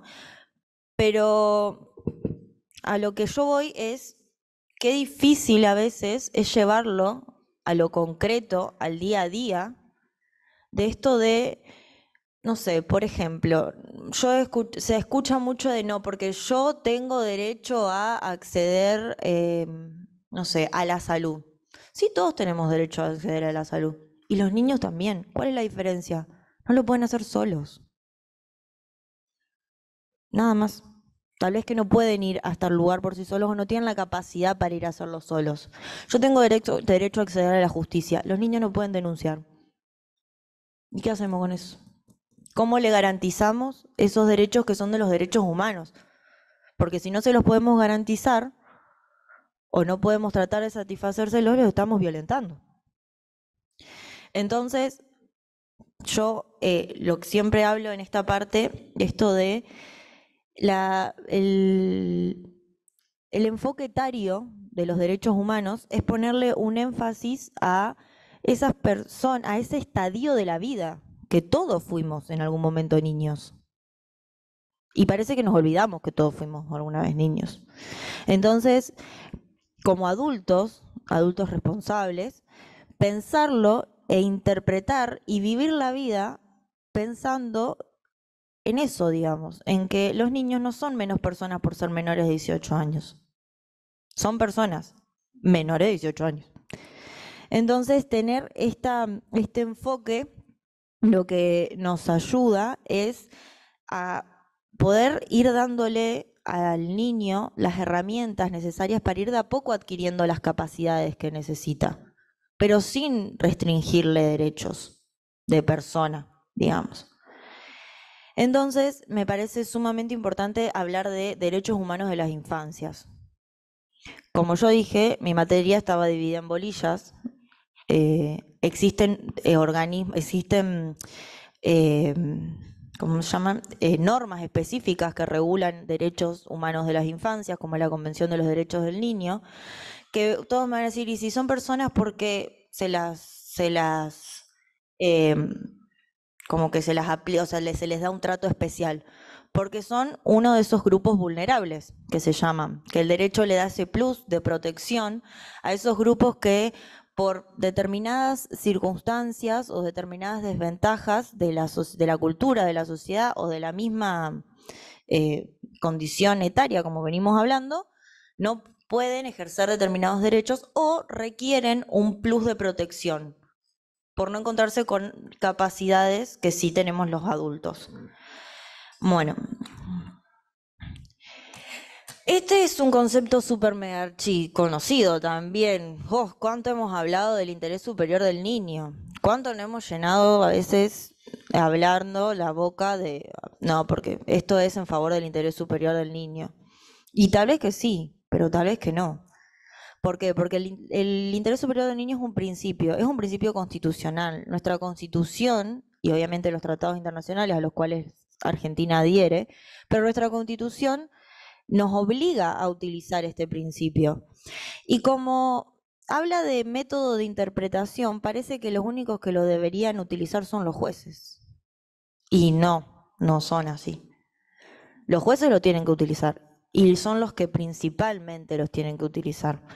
Pero todos tenemos que en el día a día actuar en favor del interés superior del niño. El interés superior del niño, yo siempre digo, no es actuar en relación a tal vez lo que el niño quiere o desea. El interés superior del niño es actuar en relación a accionar en aquellas situaciones donde el niño se ve involucrado, a accionar de tal forma que sea la mejor situación para satisfacer los mayores derechos de ese niño. Obviamente, adentro de eso está escuchar al niño, ver el entorno, qué está pasando, qué es lo que siente, qué es lo que quiere y qué es lo que no, por qué quiere eso y por qué no quiere lo otro. El niño debe ser escuchado, es una obligación que tenemos. Como operadores jurídicos, sin duda, el que no escucha al niño me parece que ya hay algo que le estamos errando, pero como personas adultas, como dijo Marce hoy, la escucha activa es fundamental en el día a día. El menor no es un cono que tenemos ahí tirado, ¿no? A ver. Bueno, y acá, para entrar un poquito más a lo que nos convoca, que es la violencia sexual en la niñez y la adolescencia, yo siempre hacemos un juego con la Marce en este aspecto, porque nos dimos cuenta que la sociedad, yo también, lo que pasa es que nosotros a veces como abogados hablamos muy técnicamente de un montón de cosas. Mi abuelo, cuando empecé a estudiar, antes de fallecer, me dijo, mira, Pauli, si un abogado y un contador no quiere que los entiendas, te puedo asegurar que te va a hablar y no los vas a entender. Y tal vez que te están diciendo algo re básico. Porque hay palabras técnicas, jurídicas. Entonces yo te puedo estar diciendo cualquier cosa y no se entiende. Y ahí nos dimos cuenta que eso pasa mucho. Y más que nada con los medios de comunicación. Hay determinados conceptos que nosotros consideramos que son tal o cual cosa o que les agregamos una connotación súper negativa y en realidad no tienen ese aspecto o son directamente otra cosa o directamente no sabemos qué significan y lo escuchamos y pasan en la vida como conceptos que pasan. Primero tenemos la palabra delito, que como varios sabrán, cuando uno le pregunta un delito, más o menos uno puede decir que es un delito, pero sí también nos ha pasado que muchas veces muchas personas nos han dicho no, porque tal o cual cosa es un delito. Y no, tal vez que está prohibido por ley, tal vez que, no sé, está mal visto, tal vez que es una contravención, es una sanción de tránsito, pero no es un delito. El delito es solamente lo que está establecido concretamente y con anterioridad al hecho en el Código Penal. Y puede ser acciones como pueden ser omisiones. Que eso hay que tenerlo muy en cuenta. Hoy la Marce lo pasó en un momento, nosotros lo hablamos mucho en el taller, que es el descuido. El descuido es un tipo de violencia sobre los menores. El descuido voluntario es un tipo de violencia sobre los menores. Y es uno de los que está más naturalizado en la sociedad. El no escuchar al niño, el no brindarle las herramientas de higiene, de salud, de educación, cuando se puede hacer, es una de las principales formas de violencia que existe en la sociedad.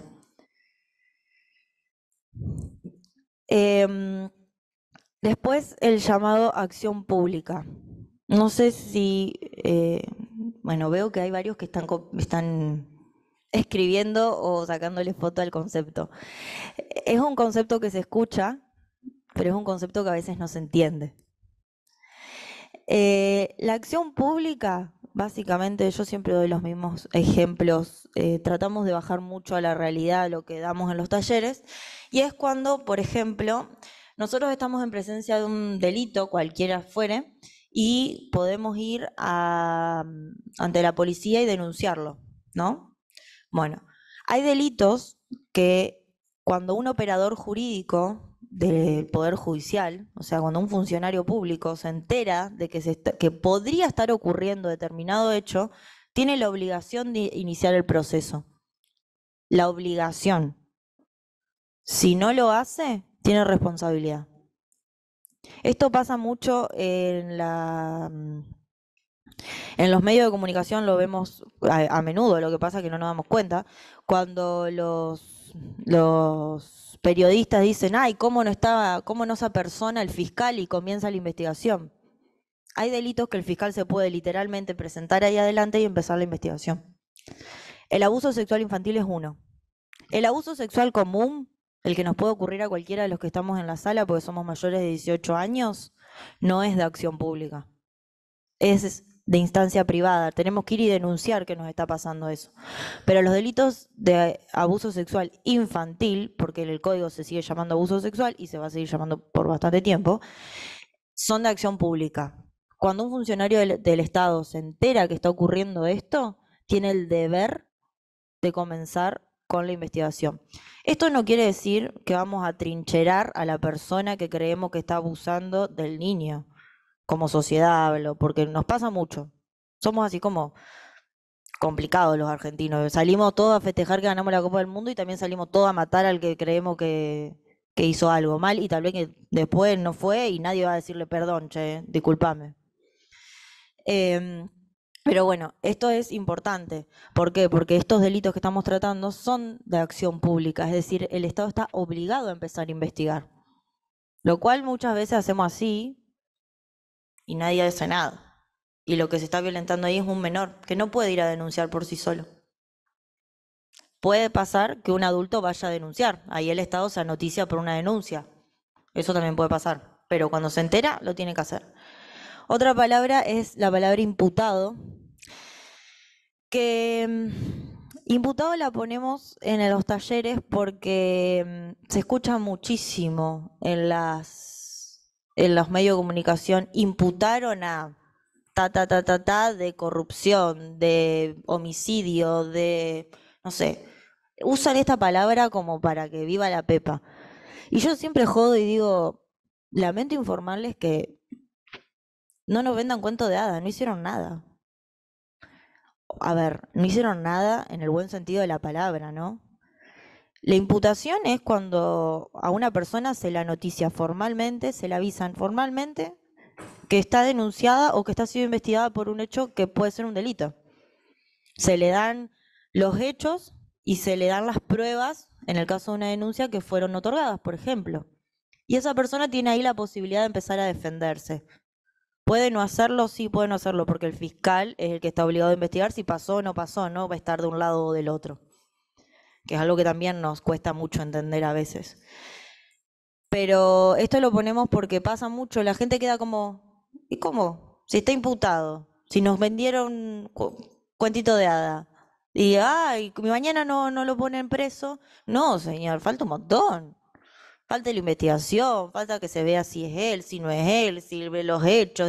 Falta un montón en el medio. Siéntese que se sentado nomás y arranquemos, ya vamos. Porque te lo venden así como, ¡wow! Imputaron a tal. A mí me encanta, yo cada vez que los veo, desde que hago los talleres y cada vez que veo esas noticias quedo como, por Dios, qué mal estamos. Y otra palabra que ahora se escucha muchísimo es la hermosa llamada prescripción de la acción. Puede ser penal o civil, acá estamos en lo penal, así que nos vamos a lo penal. ¿Por qué se escucha mucho? Por esto que hablábamos hoy, de que como sociedad somos así como un poco, o sea, como que hablamos con ganas, ¿no? Estuvimos a punto de matar a Jay Mamón hace 3 semanas, 3 meses atrás, no sé cuánto fue. No tenemos idea si el tipo hizo lo que hizo. Pero sacando eso, lo que pasó con el caso Jay Mamón es precisamente esto.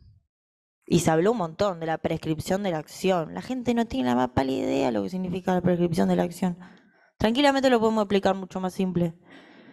Entonces, ¿qué es la prescripción de la acción? Es literalmente el paso del tiempo. Cuando pasa el tiempo y nosotros no denunciamos, por ejemplo, o el sistema, el aparato estatal nos activó por determinadas cuestiones. ¿Qué es lo que pasa con el abuso sexual infantil? El menor no puede denunciar.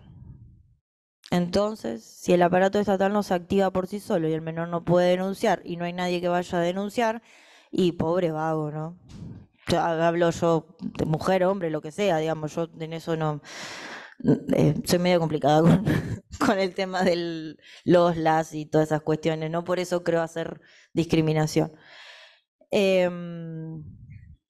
Entonces, ¿qué pasa? Con el Código Penal, para todos aquellos delitos que se cometieron antes del 2015, seguimos teniendo que la prescripción comienza el día que se hizo el hecho, que se cometió el hecho. El día que se cometió el hecho, si estamos hablando de un abuso sexual infantil, la persona era menor de edad. La prescripción máxima va a ser de 12 años. Tranquilamente puede pasar que se cumplan los 12 años cuando la persona recién tenga 18, por ejemplo. Entonces ahí estamos vulnerando un montón de derechos porque la persona no puede acceder a la justicia. Y si nadie denuncia. Entonces, así es como se planteó el código. Después vino la tan nombrada Ley Piazza, que modificó un poco esto, en lo cual se habla de que la prescripción se suspende hasta que el menor cumpla los 18 años. Entonces, cuando el menor cumple los 18 años, el plazo se empieza a contar desde esa noche. Pero también esta ley está bastante criticada. Entonces después vino otra ley, que si no recuerdo mal es del 2017, me van a ayudar un poco más. Soy muy mala para los números de las leyes, gracias a Dios nunca me lo tomaron en una materia porque les puedo asegurar que no aprobaba. En la cual se habla de que la prescripción se suspende hasta que el menor cumpla los 18 años o denuncie. Básicamente está volviendo el delito imprescriptible, porque si la persona no denuncia a los 50 años, es como muchos autores como que quieren, pero no quieren, es como que están ahí, ¿viste? Como que, ¿y ahora qué pasa? Igualmente son para los delitos que pasen después de la sanción de esa ley. Esas personas siguen siendo menores de edad, veremos qué pasa dentro de 25 años. Todavía no podemos resolverlo. Pero ¿se entendió lo de la prescripción de la acción? Porque es medio complicado. Yo generalmente lo dibujo, hago todo un barlete. Vamos a pasarlo para que no se aburran. Bueno, a ver, como... Ahora me voy a levantar porque ya me aburrí. Pásame eso. Hola, ahí está. Bueno, como vimos, esto es muy, muy, muy burdo. Los operadores jurídicos me van a odiar, pero yo lo hago así. Como vimos entonces, el abuso sexual infantil es un delito que está en el Código Penal, es un delito que puede, es de acción pública, como dijimos. Entonces, al ser de acción pública, lo que pasa es que a partir del anoticiamiento o de la denuncia se genera lo que se llama la apertura del proceso. Se me quedó trabado. Ahí está. El proceso penal tiene generalmente dos etapas, en las cuales pueden ir variando, no solamente en tiempo, sino también en quienes intervienen de acuerdo al sistema que se tenga. En Santa Fe, nosotros tenemos el sistema acusatorio, tenemos el fiscal que actúa total y exclusivamente en esta etapa. La etapa investigativa en la cual se determina la culpabilidad del imputado, es decir, si la persona fue y si tiene la capacidad mental de entender lo que hizo, si no me dio ningún tipo de lo que se llaman las causales de justificación, es decir, que no actuó por otra cosa. En este caso no, pero sí pasa mucho, por ejemplo, en homicidios, cuando estamos hablando de legítima defensa. Y en el caso de que, repito, en Santa Fe, el fiscal considere que tiene los medios para poder determinar que esa persona es la culpable, que no es la palabra, pero para que se entienda, pasamos a lo que se llama el juicio oral. Se eleva a juicio oral el proceso. Que acá se va a determinar muy a grandes rasgos la pena y el grado de la pena, es decir, 8 años de prisión, 5 años de prisión, lo que siempre escuchamos así como que. Bueno, y eso se da en la sentencia.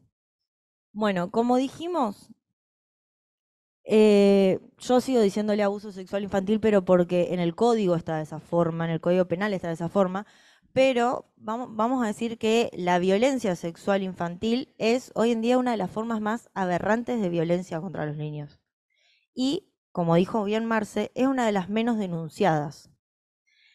La Oficina de Violencia Doméstica de la Corte Suprema de Justicia, durante la pandemia del 2020 y del 2021, que fue un boom de denuncias domésticas, de violencia de género, todo, dijeron, se expandió por todos lados, el abuso sexual infantil no llegó ni al 3% en cuanto a denuncias, lo cual es una alerta importantísima, porque sabemos que ocurren. Y aparte, otra de las cosas que también es que de las denuncias que se receptaron entre el 2020 y fines del 2021, las denuncias que estaban hechas no eran para proteger a un menor, o sea, no era que el abuso se estaba haciendo en ese momento, sino eran personas que en la pandemia pudieron realizar su capacidad, pudieron hacer todo el duelo y fueron y denunciaron. Por ende, en el momento en el cual se produjo el abuso no hubo ningún adulto protector que fue y denunció. Eso es lo que quiero dejar en claro. Es menos del 10% de los casos en los cuales se denuncian cuando el abuso está ocurriendo. Bueno, como dije, yo voy a seguir hablando de abuso sexual y vamos a tener en el Código Penal 3 tipos de abuso. Tenemos el abuso sexual simple, que es, yo siempre doy el ejemplo de cuando nos pasa mucho, nos pasaba, gracias, no sé, a mí no me pasa últimamente, pero supongo que pasa. Uno iba caminando por el boliche y le tocaban la cola y yo decía, epa, ¿qué pasó si yo no te estoy permitiendo eso? Eso es un abuso sexual simple. Los piropos hermosos que te gritan en la calle son abusos sexuales simples. Después tenemos el abuso sexual gravemente ultrajante, en el cual lo que hace el actor es violentar aún más la dignidad de la persona. Estos son tipos de abuso sexual comunes, se pueden aplicar a personas mayores de 18 como menores de 18, son iguales. Y tenemos, a la miércoles, el abuso sexual con acceso carnal, que es lo que todos conocemos por la palabra violación. Ahora, ¿qué hay que tener en cuenta cuando estamos hablando del abuso sexual infantil? Hoy la Marza habló de que el abuso sexual infantil es aquel en el cual se da por asimetría de poder, bla, bla, bla, bla, pero dijo algo muy importante, que es que la persona víctima no puede prestar el consentimiento o aún prestándolo, este no es válido. Es sumamente importante esa frasecita. ¿Por qué? Porque el Código Penal lo recepta. Y lo recepta bastante bien en estos casos. Tenemos que los menores de edad son desde el nacimiento hasta los 18 años de edad. Pero el Código hace un corte etario a los 12 años y establece que para las personas desde los 0 a los 12 años el consentimiento no existe. No tienen la capacidad mental para brindar ese consentimiento. No importa lo que haya dicho, hecho, actuado o no actuado el menor de edad. La persona cuando se comprueba que el otro fue el abusador, que esa persona fue la que abusó, y que se concretó el hecho y que pasó y bla, bla, no tiene forma de defenderse, porque el menor nunca en su juicio hubiese podido dar un consentimiento sobre esto. Entonces, es lo que se llama, por así decirlo, no hay prueba en contrario, por así decirlo. Una vez que se configura y que se da que eso caso es abuso. Cuando se prueba que es tal persona y que se dio de esa forma. ¿Por qué el código a partir de los 12 ya no da esto tan tajante? Yo estuve investigando y, por ejemplo, hay países como puede ser Ecuador, que tienen en el Código Penal que todas aquellas violencias, en realidad todas aquellas situaciones sexuales, no es la palabra que usa, pero para hacerlo más específico, situaciones sexuales a menores de 18 años son considerados abusos. Como re tajante, ¿no? Porque estamos hablando de que le estamos dando al menor, le queremos dar al menor la capacidad de ir adquiriendo derechos, de ir investigando su cuerpo, de ir aprovechando su integridad sexual, de ir adquiriendo su integridad sexual, su capacidad de entender qué está pasando. No podemos penar a menores a los 16 años que tienen una relación sexual sana, con consentimiento dado, y mandarlos en cana. Muy, muy brusco lo que estoy diciendo, obviamente, pero se entiende el concepto, ¿no? Entonces, se considera que si después de esa edad tienen la capacidad para entender el acto, y si se lo estamos restringiendo, lo único que hacemos es restringirle derechos también. Querer protegerlos hace que le saquemos una parte también. Pero aún así, el código le da un plus de protección, como hablábamos hoy, a este grupo vulnerable, y establece otro corte entre los 13 y los 16 años. ¿Cuándo? Y acá es sumamente importante que ocurre en un juicio.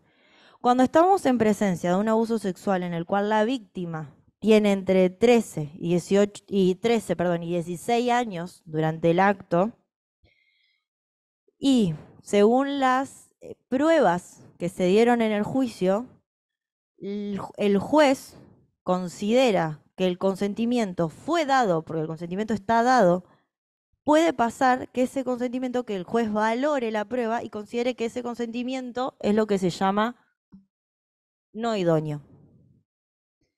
El consentimiento se dio, pero por las determinadas circunstancias, el juez va a considerar que ese consentimiento no es válido porque se aprovechó, porque el mayor de edad se aprovechó de la inmadurez sexual del menor.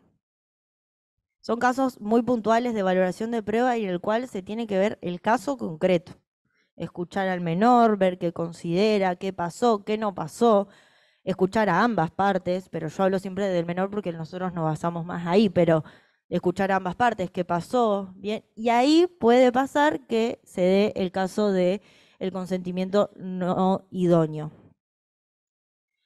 Bueno, en cuanto a, y esto ya para ir terminando, en cuanto al interés superior del niño, volviendo un poquito a eso y al proceso penal, tanto UNICEF como la organización, la ONU, perdón, cuando crean y cuando empiezan a receptar y a trasladar por todo el mundo la Convención de los Derechos del Niño, establece 4 pilares básicos que deben ser tenidos en cuenta. Según ellos, hablan de 4 pilares básicos a ser tenidos en cuenta en el proceso, porque hablan de cuando un niño es objeto, en el buen sentido de la palabra, de un proceso penal en el cual es parte.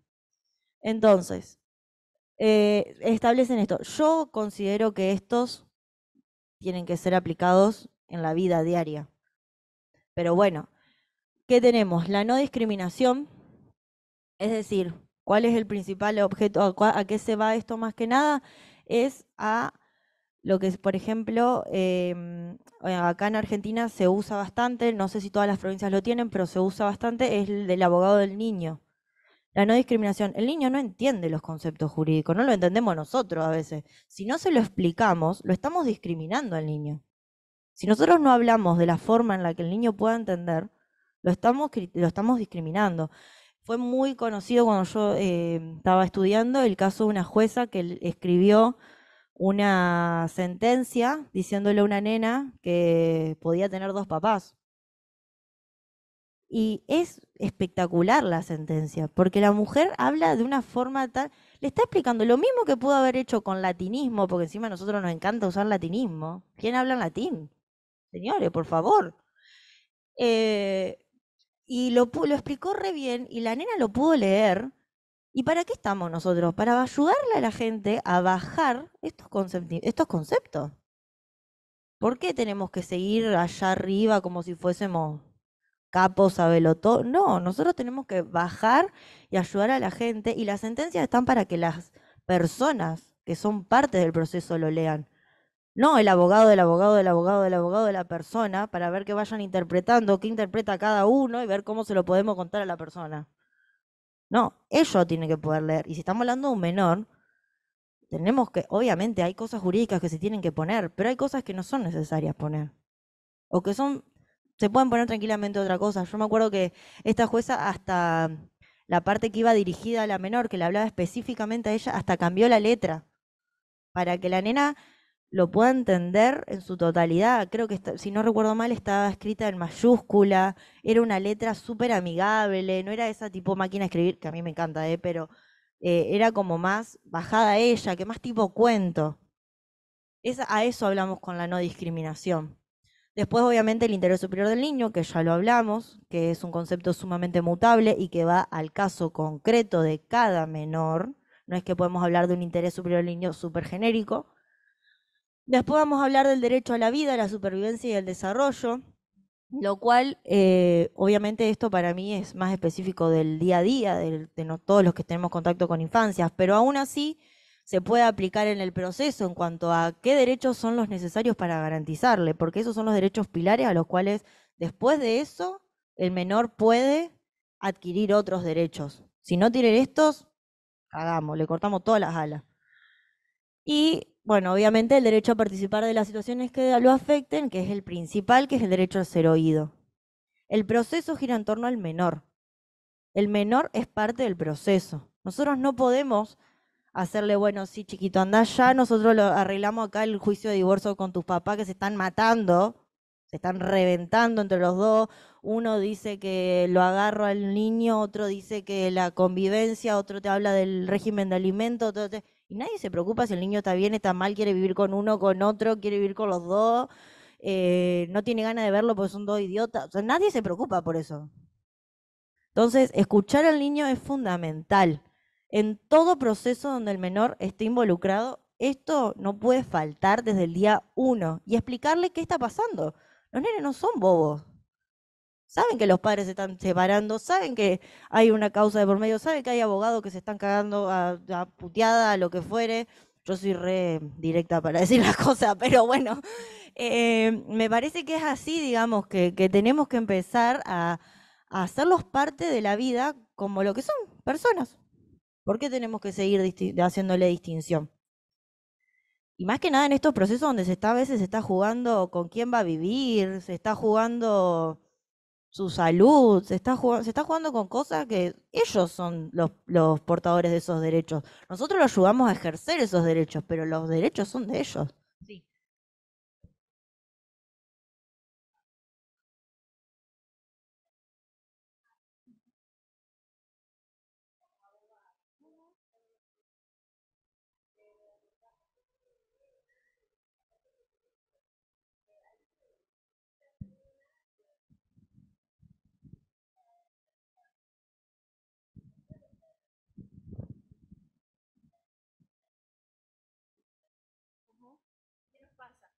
Eh, ¿Qué es lo que pasó allí? Vuelvo a repetir, no somos abogadas, pero los padres divorciados, entonces nosotros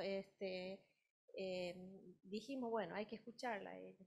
Y el hecho de primero escucharla a ella y después la otra instancia de hablar por separado con cada uno de los progenitores, porque ellos no querían compartir el mismo espacio, habilitamos en la escuela un espacio en donde primero escuchamos a ella, los intereses, dónde quería estar viviendo, te digo de todo en la escuela, ¿no? Y después una reunión particular con el papá, una reunión con Acta, con la mamá. Entonces, el solo hecho de escuchar a la nena cambia la situación. Eso fue el año pasado. Hoy está hermosa en la escuela, ha cambiado al 100% en un montón de cuestiones, así que te digo, no es algo muy chiquito, pero no somos abogados, vuelvo a repetir, pero se da, creo que es la corresponsabilidad que nos toca a todos. Sí, sí, tal cual. Yo siempre digo que yo en este caso soy abogada, pero siempre cuando me presento en los talleres yo digo, yo soy abogada en el taller, sí, pero soy persona y principalmente soy tía. Y tía 24/7. Si yo puedo estar encima de mi sobrino las 24 horas del día, les juro que estoy, la Marce sabrá. Tengo 7, el más grande tiene 13 y el más chiquito tiene 3 meses. Y a mí el taller me cambió mucho la cabeza de escucharlos. Yo ahora me subo al auto, los voy a ir a buscar a la escuela y les pregunto cómo te fue, pero también les pregunto cómo te sentiste, la pasaste lindo. Y mis hermanas también fueron cambiando eso, porque escucharlo al menor, ¿por qué te sentís así? ¿Qué es lo que te da tristeza? ¿Qué es lo que te da tanta alegría? ¿Querés contarme? Y también darle la posibilidad al silencio, ¿no? Porque el menor, a ver, todos a veces no tenemos ganas de hablar determinadas cuestiones, pero darle la posibilidad de decirle cualquier cosa, yo acá estoy. Y me ha pasado con esto de plantearme de esa forma, de que he tenido conversaciones con mis sobrinos, principalmente con los más grandes, que nunca creí tener. Pero por el simple hecho de demostrarle que uno está, ¿no? Sí.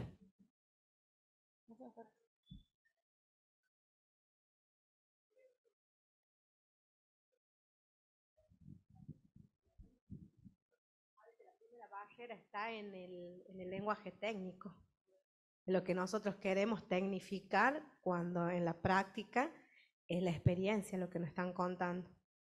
Y entonces creo que a veces estos espacios son los que nos hacen por mirarnos con los colegas, con los compañeros que estamos trabajando para protegernos, ¿cierto? Nuestras infancias, lo que va a quedar como futuro. Y a veces también nos juega mucho en contra los tiempos institucionales. Esto que por ahí usted lo planteaba muy bien, en el que las ansiedades, ¿no? Nos pasa a nosotros por ahí, se hace una denuncia, ¿sí?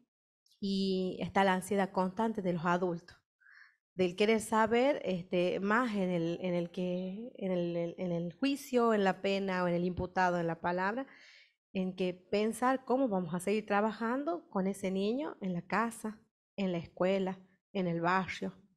Entonces creo que el debate a partir de estas capacitaciones, de estas jornadas, que felicitarlo a los que nos han podido invitar, tiene que ser ya cambiar la mirada. La pandemia vino para dejarnos otra cosa, ¿sí? Y si nosotros queremos forjar que ese niño sea mirado desde sujeto de derecho, pensar precisamente en ese interés, pero dándole un espacio de escucha. Creo que esa es la misión de nosotros y un poco dejar de lado por ahí el tecnicismo, porque el tecnicismo está en el libro, pero nuestros niños son los cotidianos de la práctica. Creo que ahí está el punto.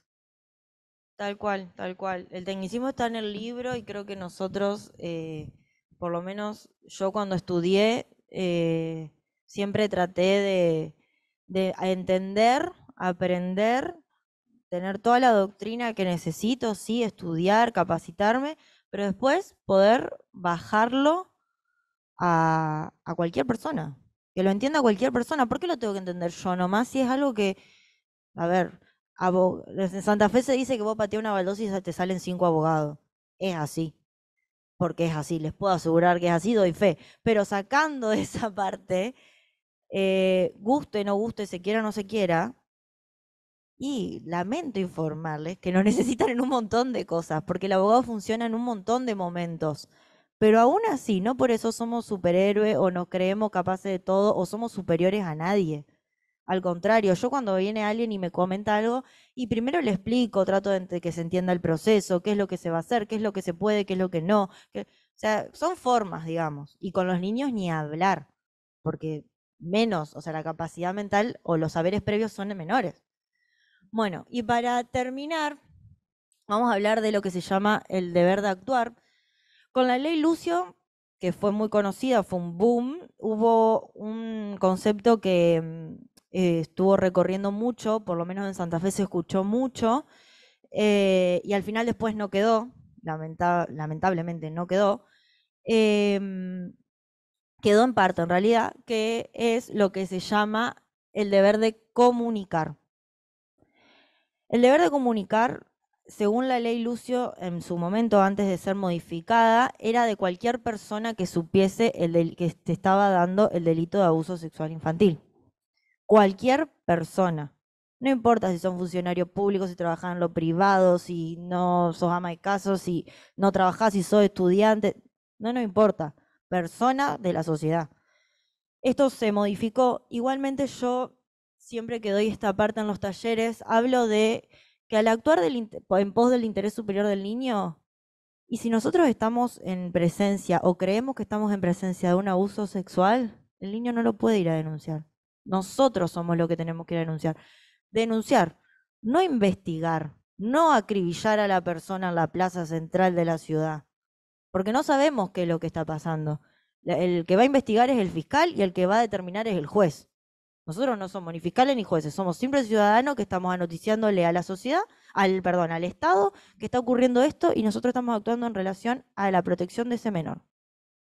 Entonces, ¿qué es el deber de actuar? Y básicamente esto, cuando nos anoticiamos de que está ocurriendo concretamente o que tenemos la sospecha de no quedarnos así o decirle, como dijo Marce, bueno, ya se te va a pasar, mi amor, qué sé yo, darnos vuelta y... No, activemos. Si no lo hacemos nosotros, no lo va a hacer nadie.